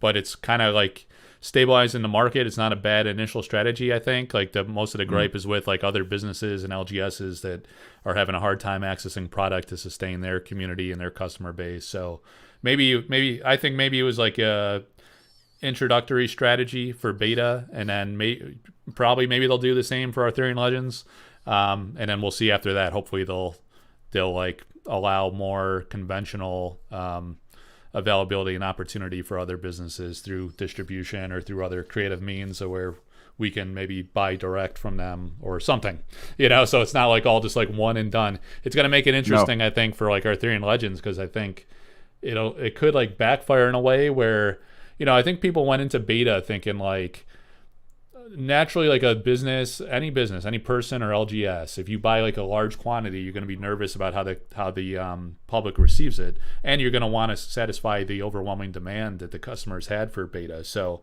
you sell it all, and then typically you can buy more from distribution. It's not a big deal. It's not like you didn't have faith in the game. It's kind of just like the natural course of way things traditionally work in other games. So I think that's what people did, and then since there wasn't more available, that came as a shock, right? So now what is the consequence for Arthurian Legends when people get their initial allocation? I think that's going to encourage stores to sit on product and just like bleed it out slowly into the market, because they'll worry that, again, they won't have another chance after the first and only wave potentially. You know, so what impact does that have? Raise the prices in the process, which is what happened over here in Europe, because they saw there wasn't a lot, and maybe some stores only got like 1 or 2 cases, and in the end they sold boxes for like $180, $190, which I still think is okay. As you heard, I just bought a couple of extra boxes to have them and to keep some sealed for events or whatever. But in the end, I think they did the right thing. Because seeing that the allocation in the US hasn't dried up yet, which obviously is the biggest market, game is still readily available for retail price. Everybody can order it. Yeah, for us Europeans, it's a bit of a bad situation, but in the end, I even could order from Team Covenant, and then I have to pay shipping and import. That's 21% over the box price and the shipping price. So box would come to like $220, $230, but I still could get it. So yeah. I don't think we need a beta reprint, and I hope they will approach it at least similar for Arthurian Legends, because if you have been an early adopter, like I have been for the beta as well, I've still got my case because I pre-ordered it very early, and people who just discover the game now have a bit more difficulty to get the boxes, and I understand that might be frustrating. But I think don't overprint at the moment. That's too risky. You see it with all the other trading card games that are struggling, that are actually putting too much product out there. It's not good. They're approaching it the right way. I personally would hope they would never reprint beta, and I think they only made 1 print run, because based on the fact that you have to have printer allocation, I don't know how it is in China. I've only been visiting and knowing about Carta Mundi in Belgium and the Japanese printing facilities and so on. So I know a bit about that. And there you need to book months in advance to actually produce product in these kind of quantities, like 20, 30, 40 pallets or whatever. And I can imagine in China it will be similar because, there aren't a lot of printers around that make that specific product. Cards or whatever in that quality. But that's why I assume there hasn't been a reprint yet, and I will think there won't be one, even if they could do it through Team Covenant. Do you think Team Covenant should be like a distributor? Why not just have them sell for a little discount to stores? I'm not sure. I mean, I think it comes down to as the distributor to other stores at a discount. I don't know. Yeah, they got to figure out like the allocation strategy. Like the whole gaming of how it works with distribution is problematic and frustrating. Yeah, they on they money got levels. Yeah. they got their order system set up. You just have to register as a store, and then you get a Yeah. different price. So then you can just order and see if there's something available. I don't think it should be too difficult. But the question is, do they want to do that? Because there's a lot of extra work involved, and Yeah. they probably won't earn a lot, and it would be like Right. charity towards the stores and the players. But yeah, they rather sell the boxes themselves for the full price, I guess. Yeah. Yeah, I don't know. This is a tough one. Like, Yeah, it's it an is. interesting strategy. But I think Arthurian Legends will have the same approach because they don't have the distribution system in place yet, and it works fine except for Europe, which is a bit problematic. But yeah, Yeah. the people in the chat want to know if you will visit us over here in Europe. Me, Oh, I don't and, know, man. Sophie and Jens. Yeah, I have a lot of family in Italy, so I'm thinking like maybe someday I could go visit family and then parlay it into like because it's a little easier getting around Europe, right? Like I could take a train different places and pop into a few different towns probably. Even if I would but- know that you're in Italy, yeah, it might be quite a drive, but I could go there. We could rent a car and just, or I could drive there myself, and we could just hang out for a few days and visit a couple of towns and visit a couple of stores. Know a wonderful store in Milan I've just been to recently, so that's very nice. But the rest of Europe is cool as well. You're just not allowed to wear your Italian shirt in my presence. That's not that's a no-go. I'm sorry. Really? That's not okay. I can't live with that. Yeah, there's maybe there'll be like some kind of big event or tournament or something. It would be like a good draw too, or a good excuse to go see family and then go to that too, like something that would be pretty awesome. And plus, like of course, like Severin's out there and Matthias and Vincent Pompetti, a lot of the great artists. You know, I mean, Marta's in Spain, so that's probably a little more challenging to get to. We could bring the gang together. Matthias has been in Sweden, in Stockholm, for the tournament last weekend or the weekend before.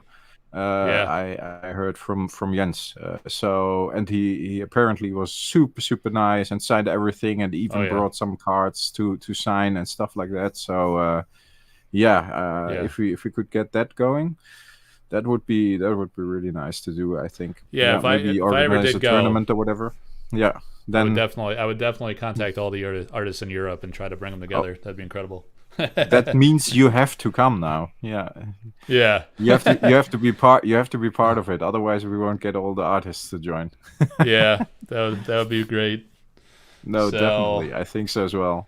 Are you still opening any boxes at all? Or you got a complete alpha set, of course. I think you have the foil set as well, based on the backing of the Kickstarter you did, right? You are one of the how's it called? The blah blah keepers. The Avatar of the Realm pledged to. So yeah, sorry. That's what I meant. So I got the Avatar of Fire painting. I think it was like 4 cases of alpha, a complete set of the artist proofs, just blank back, you know. And then so that's awesome. Like that's my set, so to speak, and then like a complete set of the foil sheets. Exactly. So like right out of sheets even. Yeah. So right out of the gate, like so the collector tier, there was 24 collector tier. They got non-foil sheets. So it's kind of like right out of the bag from my pledge. I had a complete unconventional master set, I call it, because it had all the non-foil, basically artist proof cards, and then all the foils from the sheets. So I was always like, you know what, like there's no point in like opening alpha, in my opinion. And plus, like I care more about the art. Like my collecting priorities are original paintings, number 1, then artist proofs, and then like I went for curio alphas because that was like the one thing I didn't own in any aspect, I guess, is probably part of the appeal. And plus I just love the historical development of the game. So like more of the historical curios appealed to me. So I focused more on those, and I really didn't open a lot of alpha or beta for that matter, because I'm spending money on art, man. Like, I can't have it all, you know. So I just have prioritized collecting goals. No, I hear you. I think focus is key. That's how I approach my collection as well. Especially if you focus on the more expensive stuff or art. In your case, for me, it's like old cards, some art, not too much, but that's simply because I don't have a lot of space. And the wife isn't that accommodating when it comes to taking up space anywhere else in the house outside the man cave. I got the same problem. Yeah, and you got 3 kids. Yeah, so I got 2. Yeah, but mine are a little older. So the upstairs is occupied by both of them now. So yeah, I would love to have a piece of art like that, but I simply don't know where to put it. And I'm one of those idiots that collects signatures on like movie posters as well. So I got some old movie posters with like signatures of the actors and so on. So the little space I have is on the walls is occupied by those posters or lobby cards or whatever with signatures of the actors. So yeah. But there is some art I still would like. I like one original sorcery piece or whatever, just to have one. That would be pretty cool. But the prices are out of my price range at the moment. Yeah, I mean, not everybody can be as aggressive as you with these kind of things. Yeah, I don't know. Like I just kind of went nuts on the art. I really fell in love with it. And hey, but if that's your thing, that's awesome. And if you focus on that, and if that's, for example, the story you told, that's the only piece Eric doesn't own from that particular artist, and you got it. I love that kind of stuff. I mean, that's exactly what I would go for as well. So I think you're definitely doing the right thing there. Yeah, it's fun. Like I always wanted to like have a huge painting too, and I particularly like this one too. Like the mostly the setting, like the Chimera faces. At first, I was like, I don't know, that's like a little aggressive to have on the walls. Because usually I go for more like aesthetic, like nature, scenic things, or something that resonates with me personally. This is more like on the like fantasy spectrum, more hardcore fantasy. But I love like the night sky and the warriors in the front and stuff. Like. It's kind of funny because like those just the piece that's the warriors themselves, that's like maybe like a foot to a foot and a half tall. So that alone, that portion of it is like the size of a lot of the other paintings in Sorcery, just in and of itself. They look really small, and you don't even see them on the card because it's on a text box. So people completely miss that aspect. But it's like crazy. I say, I'll post a picture later. You'll get a better appreciation for the scale. Like even this. The webcam makes it look like way smaller than it actually is. And the fact that I'm so close to the camera makes me look huge, like relative to it, my head. But it's cool. Like the problem's going to be like, where do I hang all the other ones? Because I got two windows over here. I got a wall that I'm facing and then another wall to the right of me. But same deal. Like the wife doesn't want these paintings anywhere else in the house. No.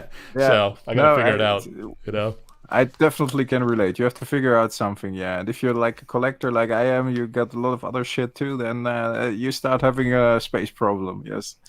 No, I think it's awesome. If I would have to go for one, which probably those are sold, I guess, but I would love to have one of the Seagrave ones because I really. Yeah, I know you had one for sale, but that wasn't my kind of style. I want something like with the aquatic theme and like a bit Cthulhu-like, and I love those, the old one and the Kraken and that. Since the Sindbad days, back in the day, Sindbad 7th Voyage and so on, that stuff appealed to me as a kid already. So, and that has stuck with me. But I guess those pieces are in the tens of thousands, right? I can't imagine. Actually, I don't know. I auctioned a few Seagrave, and they sold between like 2,000 and 3,000. Really, that's surprisingly low for artists of his caliber. I thought they would. Okay. I thought they should have been in the 3 to 5 range at least at that time. I mean, now that was like several months back. The market's really moved since then, and stuff's gotten a lot more expensive. But the other thing with the Seagrave ones is they're a lot smaller than like a lot of the other pieces. They tend to be like 8x10 or so, or 9x12, which is a lot of the other artists are doing. I don't know, like 12x18. This is like a real exception. No one's doing it that big, but they are significantly larger relatively compared to his. So I think that suppresses the price a bit for some folks, but they're nice, man. The Kraken, The great old one, those are epic. I agree. Yeah, Seer, I yeah. love Seer, the Avatar. That one's great. That one is great as well. I personally would go for one that is not with a character on it, but with a little more like I said, the aquatic background. But I love those. Just ask him if he wants to sell me one of those two. Then we can talk about the price. Oh, you're right. All his alpha is sold, I believe, at this point. Yeah. But No, we'll see I what can imagine. we'll see what he does for Arthurian. Yeah, it'll be interesting. Yeah, that would be nice. If he does something similar, I think I have to get in line and then see what I can achieve at that moment when it comes to financial power. Yeah. I had a couple of heavy months, but I hope stuff is getting back to normal financially soon. So yeah. No. Yeah, I mean, what I'm finding is like more and more people are getting into art in Sorcery, and they're selling other stuff to raise cash. You know, some have like old Magic collections, or they're even selling their foils and stuff so they can get an art piece. Like it's all kind of that's how it works in these TCGs. People rotate in and out of things and reallocate their TCG money, so to speak.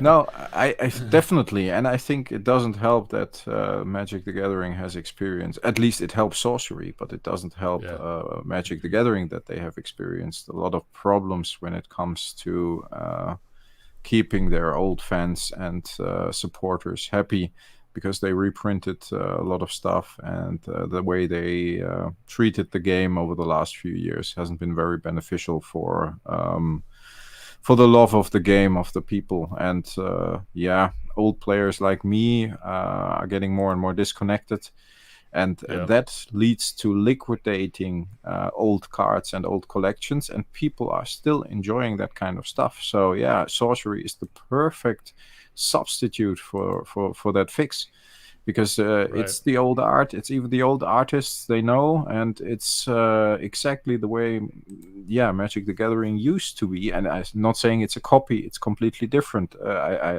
Sorcery is its own thing, so don't get me wrong, I love it, but there are similarities, and people see those similarities and love them, and they get out of Magic and spend that money on Sorcery and on art as well, because that's the stuff they keep with them over the years and kept with them over the years. So that's for Sorcery, it was a perfect storm. Yeah, the art style like appeals to the perfect demographic for it, because it's people like in their late 30s, early 40s, probably is the core demographic. They were around for a lot of them were around for early Magic, so they have like big money from the big boom, and or at least valuable collections from the big boom in Magic, and now they're able to sell off just like a few vintage cards can get you original paintings, or like alpha foil stone. Like the high-end foils are being bought up from just money that's basically traded from selling off the old Magic stuff and into Sorcery. So I think that's why the valuations are pretty wild in a lot of different categories right now, and because people are just reallocating. But there's a lot of Magic. See a lot more and more. I always hear like people are saying like, yeah, I sold my Magic stuff so I could get this or that. I hear that all the time. More than any other game. I mean, it's the biggest game, so it's most logical. But... it's crazy. I'm seeing stuff I haven't seen for years on the market. Alpha cards, beta cards, high-end cards, high-end graded cards. There aren't a lot around, even sealed product from the early days. So there definitely have been collections that have been liquidated, and I guess some of that money is going into Sorcery and maybe other TCGs. But definitely something that's happening over the last few months, even more and more. But I guess that has been happening since the MTG 30 fiasco. We see I'm always wondering when you do live streams. I mean, you do very long live streams, and what I always like is to it's awesome, I love it, but what I always like is to talk to people and chat with people. But you're sometimes so caught up in, and I'm looking at the chat just simultaneously while you talk, while I talk, but you sometimes get so caught up in your stories, which is amazing and fascinating, that you don't pay attention to your chat for like 30 minutes or whatever, and you're just rambling and doing your own thing, and all the people are like having a conversation around you. It's really cool. But I know guess what, Brian... like sometimes I have to do that by design, because like I'll be like mid-story and then I'll glance over at the chat, and then like it fucks me up, man. I'm like, oh shit, like I get distracted and I lose my train of thought, or like I want to like address what they said. But yeah, one of these days I'm just gonna do like a straight like Q&A and just talk to the chat, because I always have to go. It's really hard to go back, but I have to, like, I'll go wash dishes for like 2 hours and watch it again with it like propped up on the windowsill, so I can actually see the chat and experience how the viewers experienced it. Because it's hard to do live, true. you know, when you're doing a break, especially. That's like pretty tough. That's why, exactly. If you do something, then you almost can't pay attention to the chat. I mean, the Alchemist's bench, Sean feels neglected. But no, what I normally do is, if I do a live stream, and I'm not saying it's a good format, because it is what it is, but I love your format because it's very appealing to watch. Sometimes if I do a live stream and if I focus on the chat and there aren't a lot of questions at the moment, I still need to fill it with content, and I just ramble on about stuff because that's what we do. But it's much more fun if it's interactive. And then you got live streams where you just can't answer all of the questions, and those are my favorite ones, actually. Yep. No, I missed Mike drinking Smaple. Yeah, I like that. Did you really think it was whiskey? Jesus, man. I thought like one of them was actually Scotch, because it said like Scotch barrel aged on the front. Yeah, I'm looking at it now, and then like as I read more, like under the logo name, it said pure organic maple syrup, and they're like different color too. So I was like, these got to be different, right? Like one of this is actually Scotch. There must probably be a whiskey in there. That was the hope. Yeah, I would have hoped that as well, because I like my whiskey. But I can imagine. No, I've only been to Canada once, but I love that maple syrup on a stack of pancakes. Awesome. There's nothing better. Those are the good things. Yeah, I love it that you did like a commercial thing for the guy who sent it to you, and you just read the name and everything and where they could order it. That's very cool. Oh yeah, you should mark the stream as sponsored content and then sponsored by maple syrup. they owe me an affiliation deal. Yeah, that started because like on my I do the sample packs. Like I create a channel and offer slots in the breaks, and I misspelled it one day and wrote Smaple instead of sample. So I was busting my chops. I saw that one. It was like 2 or 3 sample packs ago, right? Yep. Yeah. No, I follow your Discord, man. I'm passive and I'm not a social media guy. But if I actually go somewhere and I'm on there, then I actually read it. So cool. All good. I saw that one, the Smaple joke. Yeah, I love that. No, that was very cool. Yep. Now, in the end, I think I played Sorcery for the first time 2 weeks ago, because I didn't want to play with the alpha, as I thought that was more for collecting, and now I opened beta quite some boxes, 3 boxes, and I opened a starter set, a starter brick, and it's a very good game, actually. So I was glad. Yeah. I have to play it more, because there were a lot of questions that probably are easily answered, and then for me, I should be able to get into it pretty quickly once I know those little details. The whole aspect. With the grid and everything is good. Self-learning, I imagine, might be a little tough. Like I played with Jarrett Angerworm in the Discords, who won the Gen Con tournament. So like he lives like an hour from me, so I went to his house one day, and like I was just asking him like tons of questions throughout the whole experience. So like I had that luxury where like I had like an expert, a guy that really knows the game very well, and it like helped tremendously. But even like that was like several months ago, so if I went back and played now, I'm sure I'd have like a ton more questions, and there's just a lot to remember. It was kind of like taxing to like think through that first game. We just played one game, but we took it slow. And I was impressed though, like the 3-dimensional depth with the water submerging elements, the burrowing underground, the airborne, and like all the nuances to how the interactions work.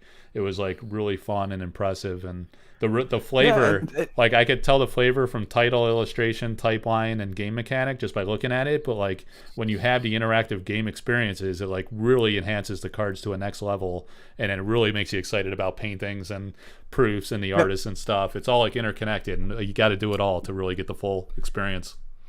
Definitely. No, I totally agree. The it's very interactive in that sense. It's not only that it exists, like the different levels, for example, the 3D levels, like burrowing, but you can, if you flood the location, then you can drown the burrowed creature and so on. So you even can take an advantage of the enemy for your own advantage.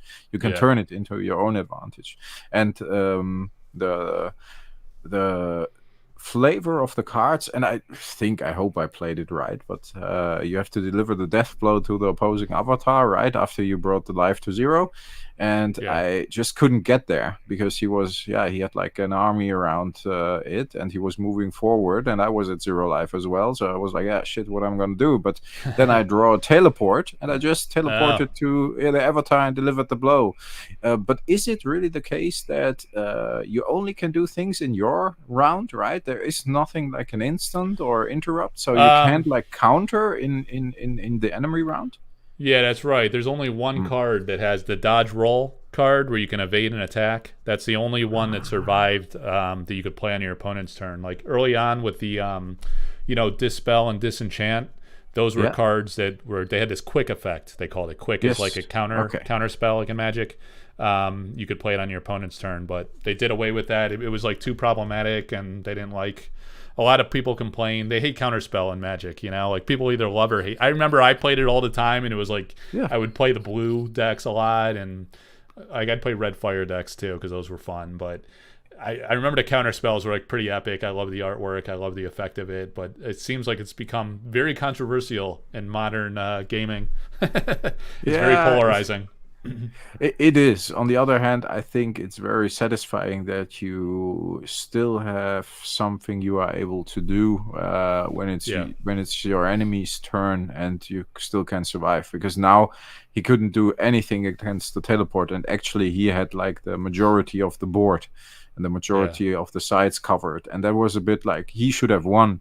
But that one spell, just because he couldn't react despite having a lot of creatures on the board and a lot of board presence, just killed him, and that was for him very unsatisfying. So my brother, who I played against, was a bit like, nah, should have won. And then the game experience is not so great. But I get it. It makes things more complicated, and you can calculate easier. And I think in the end it might be a good choice, because otherwise, it could be ending up in a back and forth. Games are quite long as they are, I think. So I think that's interesting. That perspective is interesting because it seemed like they really leaned in and embraced that massive swing potential in a game. It can make it like more interesting, more flavorful. Like people that are into RNG and like random effects like that really love that. But I think like the high end competitive want to fine tune their deck so much that they, especially like if you think of like people that play Magic or Hearthstone or whatever and play like the control deck style, they really want that aspect of control, and they want to eliminate RNG as much as possible, or at least have an answer to it to address it. And that this game doesn't give you those tools quite as much, it seems, just yet in alpha and beta. So it's pretty different experience, and it's, I don't know, you can't appeal to all tastes, so what do? It makes it pretty interesting from a game design challenge. And on the other hand, they kept the door open for themselves to actually add that mechanic in the future with future sets. So why not? Yeah, no, I hear you. Some people like it, some people don't, but I think they found common ground with that, so that's nice. Yeah, our games don't feel long anymore, getting quite fast, actually. Yeah, it's kind of unfortunate as many of the features don't even get used. I can imagine if you both know exactly what you're doing and you're playing similar decks or against similar decks, and you know what to expect, that you can more easily anticipate, and therefore games get quicker. Yes, of course, because we were starting out, we had to look up a lot of things. And I'm a good player when it comes to Magic the Gathering. I played competitively in the early days, so I pick up things quite quickly, I think. But once you get the hang of it, I guess games get a lot quicker. I can imagine that, yes. After all, I think the combination of beautiful art, unique style, and even good gameplay, and the whole vibe around it, especially with the alpha beta, but also with Arthurian Legends now with a themed expansion. Yeah, it's definitely, it has everything going for it, so that's very cool. Yeah, absolutely. Yeah, I'm excited. Yeah, I think Arthurian Legends is going to be enormously I think there's going to be a huge like energy boom like when that releases, the pent up demand for it, because like they announced it in January of 2023, saying it would come out in 2023. So those of us that were around back then, it feels like we've been waiting years for this set. Others are just discovering the game, so it's going to feel just right that it comes out in the next 6 months, let's say. But the pent up demand, it's just mounting, and as people like experience alpha and beta more, it's early days for a lot of those people just learning how to play the basics. So I think like the timing will work out fine if it's summer or fall. But I think like the art's going to be super impressive, and then those that have been around for a few years already, some of us early adopters, it's going to be like just so exhilarating to have those new cards, new art, new like play mechanics. It's going to be a big year for sure. And I think they'll make a lot more appearances. Someone's mentioning Gen Con here. I think that'll be a big deal this year. There's a lot of local tournaments like the guy I was talking to earlier kicking off, and people are starting to really come together. It's cool. No, I totally agree. I think the timing would be perfect when it's fall, like after the summer holiday. And people have been waiting for it for quite a while. Indeed, it should have been released last year. I hope they will release it this year. Otherwise, I won't make my daily short until the end of the year if I don't get any Arthurian Legends boxes. So that's going to be tricky then. Yeah. No, but seriously, I think they also said they want to come to events to Europe.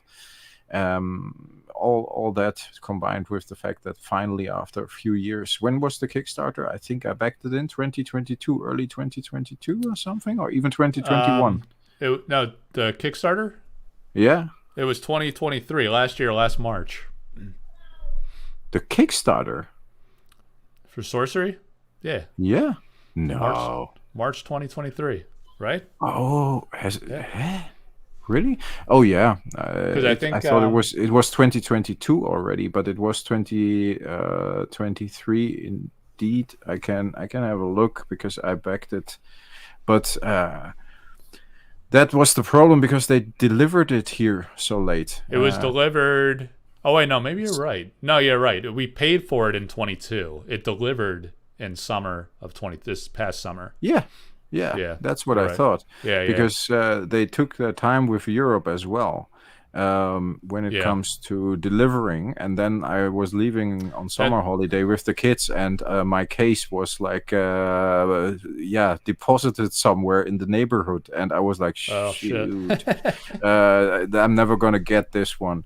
And then, my direct neighbor actually accepted the package. But sorry, here it is. You're right. 5/4/2022 it was finalized and financed on Kickstarter. So yes, took them a little more because that was people got really angry because they said they would still deliver like end of the year, but then they delivered like end of or mid of 2023. And then they delivered the beta quite late as well over here, at least. So you already got yours for like 2 months, and then like beginning of December, it finally arrived over here as well, which speaks to the fact that they do not have Europe or the distribution in Europe is not in a good state, unfortunately. Yeah. Yep. Yeah, a lot of challenges learning to go to market. So we'll see how. Be interesting to see how Arthurian Legends goes down. And I think like there was also that a tight window for orders from Europe, so I think like there wasn't just a lot. It seemed like Europe was getting traction. A lot of people are interested, but if you look at the numbers from Kickstarter, it was like way smaller percentage wise from European backers at that time. And then I think like awareness grew probably more so in the US than it did in Europe, and then there was a small window to order for Europe. So I think there just was less ordered through distro. And then we've probably seen tremendous growth, obviously, since then, since the product's been out. But since they didn't, like, I don't know, they're funneling product one way or another through Team Covenant, whether it was the first order or if they continue to print more and funnel through them, maybe we'll never know. But like in Europe, there is no mechanism. Like there's no comparable mechanism in Europe. So it was like small pre-orders, there maybe might have been fully filled because you like ordered a case, you got a full case, which is like some people in the U.S. Tried to like the LGSs tried to order and they didn't get the product. So it's like, yeah, there's no equivalent for Europe, so you guys kind of got shorted on beta, and now what will they do? How will they do Arthurian Legends will be interesting for the European markets, the non-US markets, Yeah, I'm very curious. I'm actually curious about the fact that the European backers of the original Kickstarter campaign were just a small percentage of the overall backers, because I heard differently. I heard Really? that we at least made up for like 30% of the complete backers. So I want to say maybe, now you got me curious. Like maybe as a collective for all non-US regions, that might be true. But I remember it was like, if you look, they broke it down by country. If you go to the Kickstarter page, you'll see they show percentages per region. I'm gonna try to pull it up. that's interesting. Because I remember it was like a few percent here and there. Some of them might have been double-digit percentage. Let's see if I could find it quickly. It might be on the backer kit page or maybe under community tab. Yeah, so if you go to the Kickstarter page and then click on community, it says where backers come from. Top countries: U.S. had 4,143 backers out of 6,456. 6,000 it was like, and then somewhere I saw, maybe I just calculated percentage base. I did a video on this a while ago breaking it down, but if you look you're in Netherlands, 62 backers from the Netherlands. But if you look at individual countries, Europe will probably be horrible. 62 backers, so nice. No, but if you look at the Europe as a whole, I mean, like big countries, big trading card or board game countries like Germany and France, they probably make up quite some Germany percent. Had 264, France had 92 out of 6,000. So percent. Let's calculate Germany for kicks. 264 divided by 6, 4, 5, it's something 6. like 3-4%. 4%. Yep. Okay. So you're right. Like as a collective, it might be 15-20%. I don't know for Europe. If it's 20%, that's interesting. That's less than I thought, but that's a very interesting fact for the conversation about the beta print run, which is still very open, I think. Right. We calculated a bit based on assumptions, of course, because I assume, looking at the supply and looking at the fact that the product is still readily available, I assume it's about double of the 29,000 alpha booster boxes. So let's say like 60,000 or something. And I was thinking of those 60,000 boxes, at least 60% have been going to Team Covenant. That would give them like 36,000 boxes. Then let's say 20% for Europe. That's like 12,000 more boxes for us over here, which I don't think we got. So that would mean the print run would be a lot less. Because if I look at all the LGSs put on the site, and I know they all had like 1 or 2 cases, and then a couple of cases more here and there, I don't think we got more than like 5,000-6,000 boxes over here in Europe. And that would mean the print run, based on that, if that's 20%, then that's 3,000. That's only maybe 30,000-40,000 print run, and not a 60,000 print run, which would be, in my opinion, a good thing, looking at the fact that sales have been slowing down recently. At least that's what I saw. Prices have been going up, especially for alpha, but for beta as well, and now have been going down for both of the sets recently as well. So I think it's likely that we have less beta than we anticipated, and I think that's good, at least based on the current market activity. But it's completely based on assumptions, of course. But if we only have 20%, and that's the Kickstarter ratio, and they calculated for that, and then they took into account the pre-orders we did, which we indeed, like you said, only had like a week or 2 in Europe, which was crazy. Right. And No, that might be interesting. What do you think about the beta print run? We talked about that before, but you were like I think in the like 50 to 60,000 camp, right? Yeah, but I really have no idea, man. I think if they went through conventional, they kind of mitigated the risk of shooting in the dark through traditional distribution. If they went through traditional distribution in the US, then you're kind of shooting in the dark. You're gauging based on pre-orders, which oftentimes the distributors will kind of like goose the numbers and say like, oh, everybody wants this, there's insatiable demand, just print like 100,000, right, or whatever. You get bias on that level. I think they kind of mitigated it, and as a secondary market controlling mechanism, almost in a way, they did this team covenant distribution strategy where it could. We have no information on that, and it's a partner relationship. They'll never talk on that and they shouldn't. You never talk about your partnership deals with anybody. So that also. But they still could talk about print runs. I think it would be beneficial in the end. Not now, but in the end. Maybe someday. I don't know. I think it's better to say nothing and just let secondary market forces determine if it was too much, too little, or if it's working or not. And it's working fine. The more secondary market's stable, I guess, in the US. And we just don't know if it was all like one print run, which was like riskier, and then funneling it through Team Covenant is risk for both of them, perhaps, depending on the contract agreement.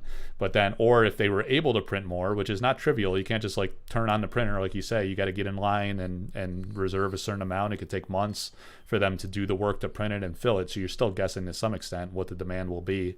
But they're funneling it through that one source. No one else can access it. So that's like price is fixed. If they, I assume they have a contractual agreement and say like, we will use you as our primary U.S. distribution source after we go through traditional distribution, and you will agree to sell at MSRP, because that is how you control secondary pricing. Even if it were available at distribution, you have like a major retailer that's selling at one price. Others can't just sell double. They'll just buy from somebody else. That's natural market forces. But it's kind of like a monopoly. Like, it's an interesting thing. And I think the 1 year release cycle is now a hot topic too.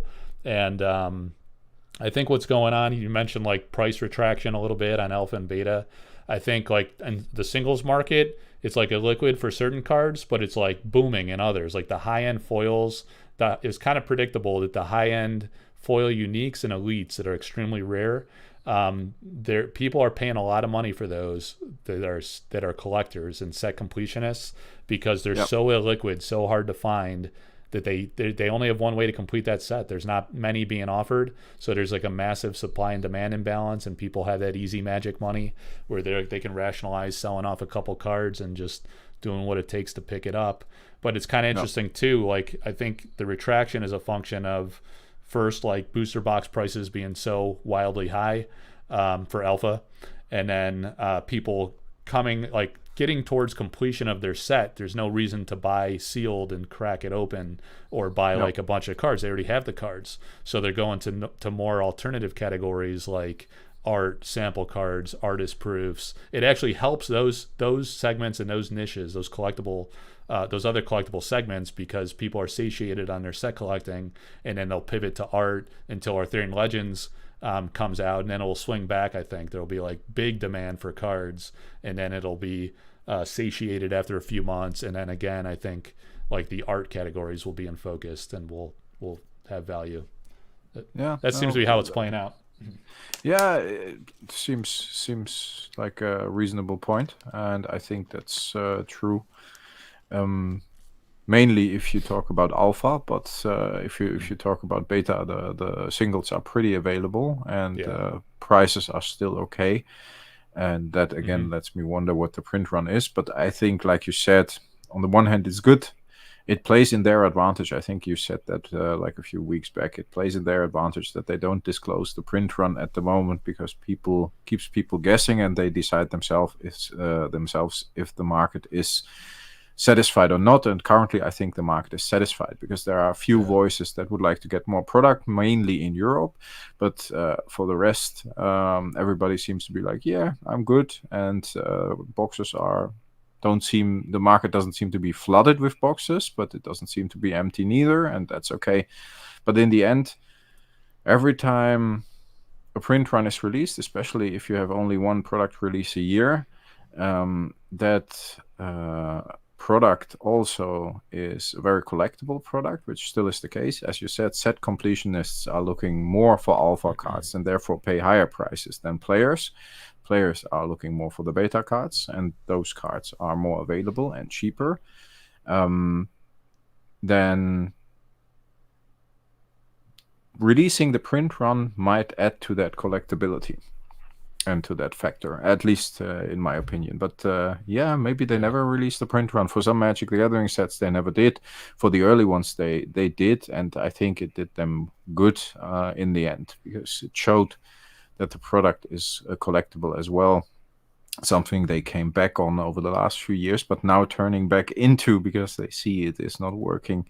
But Sorcery hopefully keeps that route, and if they release print runs, they can prove not only by saying they are a collectible card game and they are focusing on art and collectors and the old approach, which they do, which is a main selling point for the product.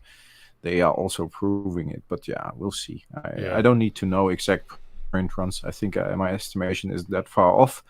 But if somehow like pellets would end up on I don't know, Amazon and boxes would be $50, then yeah, it's clear we are not at 50, 60,000 boxes. We are maybe at 100,000. That would be a big problem. I think the main reason they will not do it is because it causes secondary market extremes and volatility. Like so with Alpha, we knew the print run, 29,000 boxes. We knew the pull rates, so we can back into the data on how many unique foils there are, how many elites, all the different categories, right? So people know there's only 248 unique foil copies of each card. So it's very illiquid. It would be self-evident in the market, but it's a known fact that there's like less than 250. So people will like do whatever it takes and pay anything to get those cards. And that causes extreme valuations in these cards, in the sealed product. And I think they don't want that to happen with every set. So they will shy away from that, and they'll just let the secondary market forces dictate what singles should be, what sealed should be. Maybe 5-10 years down the line, when that set's well in the past, out of production, that's a lever they could use. But I don't see any benefit to doing it near term. Yeah, but the fact that we know there only have been 29,000 alpha boxes added to the collectability and the hype, and we shouldn't forget that, right? I mean, that's what the game is built on. That was the main driver of Flesh and Blood as well. We had the first edition print runs disclosed, and they were very low. And therefore the prices of course shot up, but that was beneficial for all the other sets too. So I hear you, and I think I can agree, but on the other hand, I don't think it's a bad thing to in the end maybe disclose the print run and confirm that collectability and confirm that rarity, because that keeps the prices of the alpha steady as well. And I think it's a bit too high looking at it. I was thinking about buying a certain unique or whatever, and it indeed was like $300-400, and I think for me that's too high for one card of a game, for a game that hasn't proven itself in the long run. But that's the general hype as well. Everything's going to the moon, and then everything's going down. But if they stick to that narrative and they confirm that narrative in the end, then I think it doesn't have to be a bad thing. But yeah, at the moment there's no need for them to confirm that. I think they're good. Yeah, like Protagonist says, like he would wait like 5 years to disclose print run. Well, maybe not 5 years, but maybe 2-3 after a couple of sets, and then say like, yeah, beta actually was only 50,000 boxes, so get those beta cards. But yeah, that would be nice. I mean, it's not in a company's best interest though to like attract you to former out of print product, and except like to preserve the overarching big theme market, I guess is the point. They want to sell their latest sets. Yeah, it's good marketing. It's maybe they don't earn from that, but they already earn from it, and they shouldn't overlook this. So it's not in their best interest, but it actually is in their interest to keep the product and to the overall brand perception at a high. And if brand perception is what they want to radiate and what they do, like a collectible card game that is based on the art that is very unique, that takes a lot of effort to create, and only one set a year. So we are focusing on a certain target group, which is us, you for the art, me for the old school gameplay and old school collectability. That's the main target group, and they will lose people if they don't confirm that. So I don't think it's it's a bad idea. I think it's in their interest. So it's a bit of a double-edged sword. I hear you cons, as well, but exactly. Yeah. Well, to your point, like, since they did not do it for beta, it could lead you to false assumptions on pop of different stuff, right? Like, if people assume the print run's very comparable, then they might be overpaying for some of these foils that they think are of similar rarity, or even curios for that matter. You know, curios, if it's the same pull rate on curios, it could be a function of the print run size, and there could be many more of them in alpha. Probably not wildly more, but or maybe it's a fixed amount for every set. I don't know. If you do a fixed amount for every set, that implies you can only print it once if it's not pull rate dependent. But with the foils and stuff, it just creates a lot more unknowns. You don't know, even if you had the pull rate, you can't back in anything if you don't know the overall print run size. So it makes it like a lot more speculative as it comes to the secondary market, I would say. So there's more risk, I guess, on the consumer in that, which could overall, you think, shake market confidence for collectors, speculators, investor types. But I don't know. You could talk about you could argue it either way all day. So many pros and cons. I get you. I don't think actually they changed a lot of the pull rates and whatever because I guess they used the same sheets. It wouldn't make sense to rearrange stuff. So I think the percentage of each rare and the pull rate of each, exceptional and elite and unique. I don't get that out of my system. I always say rare and common and uncommon. That's the thing I say for 30 years. But you know what I mean. But I think the percentage is the same because the print sheets are the same. After 3.5 hours, the wife is starting to knock on the door. I thought I heard something. I thought I heard a door creeping. Yeah, I probably should wrap up pretty soon. Someone's asking about grading, but that's not my game. So I don't know. I think. I'm not a big grader neither. I guess I'm not either. My overall take on it is that it's like if you're trying to, it's like so early that it seems that these games tend to gravitate towards a preferred grader, and then those command more of a premium. So if it's more of like a flipping or investment type angle, I think it's too early in the game to really pick one. Otherwise, if it's just for collecting or protecting your cards and you like to do that, just pick whatever label you like the best. Yeah, you know, like who cares? Yeah, indeed. I think if you want long-term value, I personally think Beckett, so BGS, is still your best choice.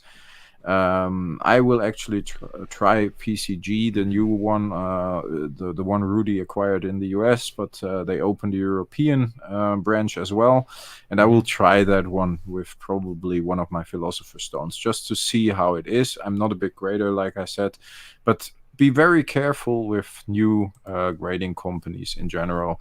BGS is a little bit established, so I think if you want to go for high-end cards, then BGS might be your best choice if you're looking for long-term value. Yep. Yeah, and then the European, the question about I saw that a bit earlier as well.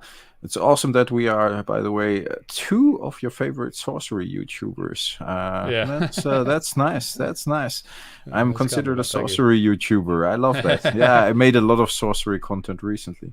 No Protagonist asked if Europe as a whole is distributed by only one distributor or broken up in country. It's very difficult over here, and I worked with Wizards of the Coast back in the day, and I did the Benelux market, so Belgium and the Netherlands and Luxembourg for Magic the Gathering and Pokemon and Yu-Gi-Oh! And so on. So normally Western Europe, which is like indeed the Benelux, Netherlands, Belgium, Luxembourg, Germany, France, and then Spain, of course, is more considered Southern Europe, Portugal. So all these Central, Southern, Western European countries, they're normally done by one big distributor, and then the UK currently is done by another one, I think, for sorcery, because the UK is not part of the European Union anymore.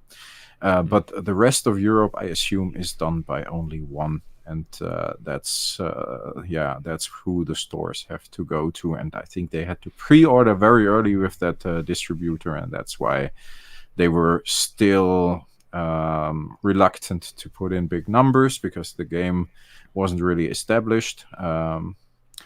Alpha hadn't really been delivered when that pre-order happened, which was a big thing as well for not only consumers but for stores too. So there was a lot to say, and that's why we don't see a lot of numbers over here, because that one distributor probably didn't get a lot of pre-orders and therefore didn't order a lot of product, not to take a big financial risk. So yeah. Great answer, thank you. Yep. I will try PCG too eventually. Yes, yeah. PCG has a beautiful label, that's true as well. Hey man, if you have to go, I can ramble on for hours. I'm even worse than you if I have to be, so no worries. But if you have to go, just cut me off and all good. Then I will see. I should probably wrap up. It's been 3.5 too. hours. One of these times, it's hard to parlay it with a sample pack because they freaking take me forever. Like I like to talk about the history of every card, so it always takes at least an hour to do that portion, and then my intro is infamously long every time, one way or another. But like we should schedule just a talk, like either just the two of us or a third person or something. Anytime, man. That's cool. I'm always up for that. You just shouldn't add like great stuff like artists and paintings and so on to your already packed sample pack streams. That makes it like really, really long. No, I'm up for it. Things have been a bit crazy, but everything's getting back to normal. So just let me know on Discord. And I always enjoy the chats because you got a very, how do you say that? Sometimes a very pragmatic opinion, which I don't mean negatively. I actually mean in a positive way, because you look at it. I've been too deep into certain things for years and years, even from a work perspective. Like I said, back in the day, it's like 15 years ago, but still. And then I sometimes see things a certain way. And if you have somebody who is a bit more objective and not so connected to the subject from the approach you actually have yourself, it's always good to hear those opinions. I love that. I appreciate that. Yeah, man. Absolutely. All right. Yeah. Then all right, well, I would say glad you could jump on. Have a good. Thanks for. Thanks for having me. Like always, it's. I feel I'm more on other channels than I'm live on my own channel as well. Either on yours or on Jens and I'm happy to go on yours anytime too. Yeah, I'm happy to go on yours or anybody else if you guys would like to. Just let me know. Oh, good. We have to see. Yeah. Maybe we should have a chat with Jens and Sophie there as well. They always have great input too. I love them. Absolutely. Yeah, and then you have to come to visit us, and then you have to invite all the artists, and then you have to make weeks of content in 1 week when you're here. And plans over plans. I'd love to. I love Europe, man. Such a beautiful place. But like I always say, Italy is great if you have family there. The only problem is it's full with Italians. So man, and the Netherlands hates Italians, huh? Is it because of soccer or something? Yes, of course it's because of soccer. Yeah, I figured. Well, we can't even qualify. We can't even qualify for the World Cup, so you shouldn't be so mad anymore. No. I'm just joking around. I got a very good friend of mine is living in Italy, and I have been going to Italy a lot in the past with my parents, but then privately as well. I love Italy. I love the Italians. They're very kind. I'm actually going to Italy this summer with the family as well, like Austria and Italy. So I'm just joking around. No disrespect or no hate towards the Italians. When it comes to soccer, I'm very outspoken. Then, of course, we have a problem. But for the rest, Italy is great. Great country, great food, great people. Yeah. All right, man. Have a good one. All right, take care, everybody. Talk to you soon. Yeah, you too. Bye-bye. Bye. Later.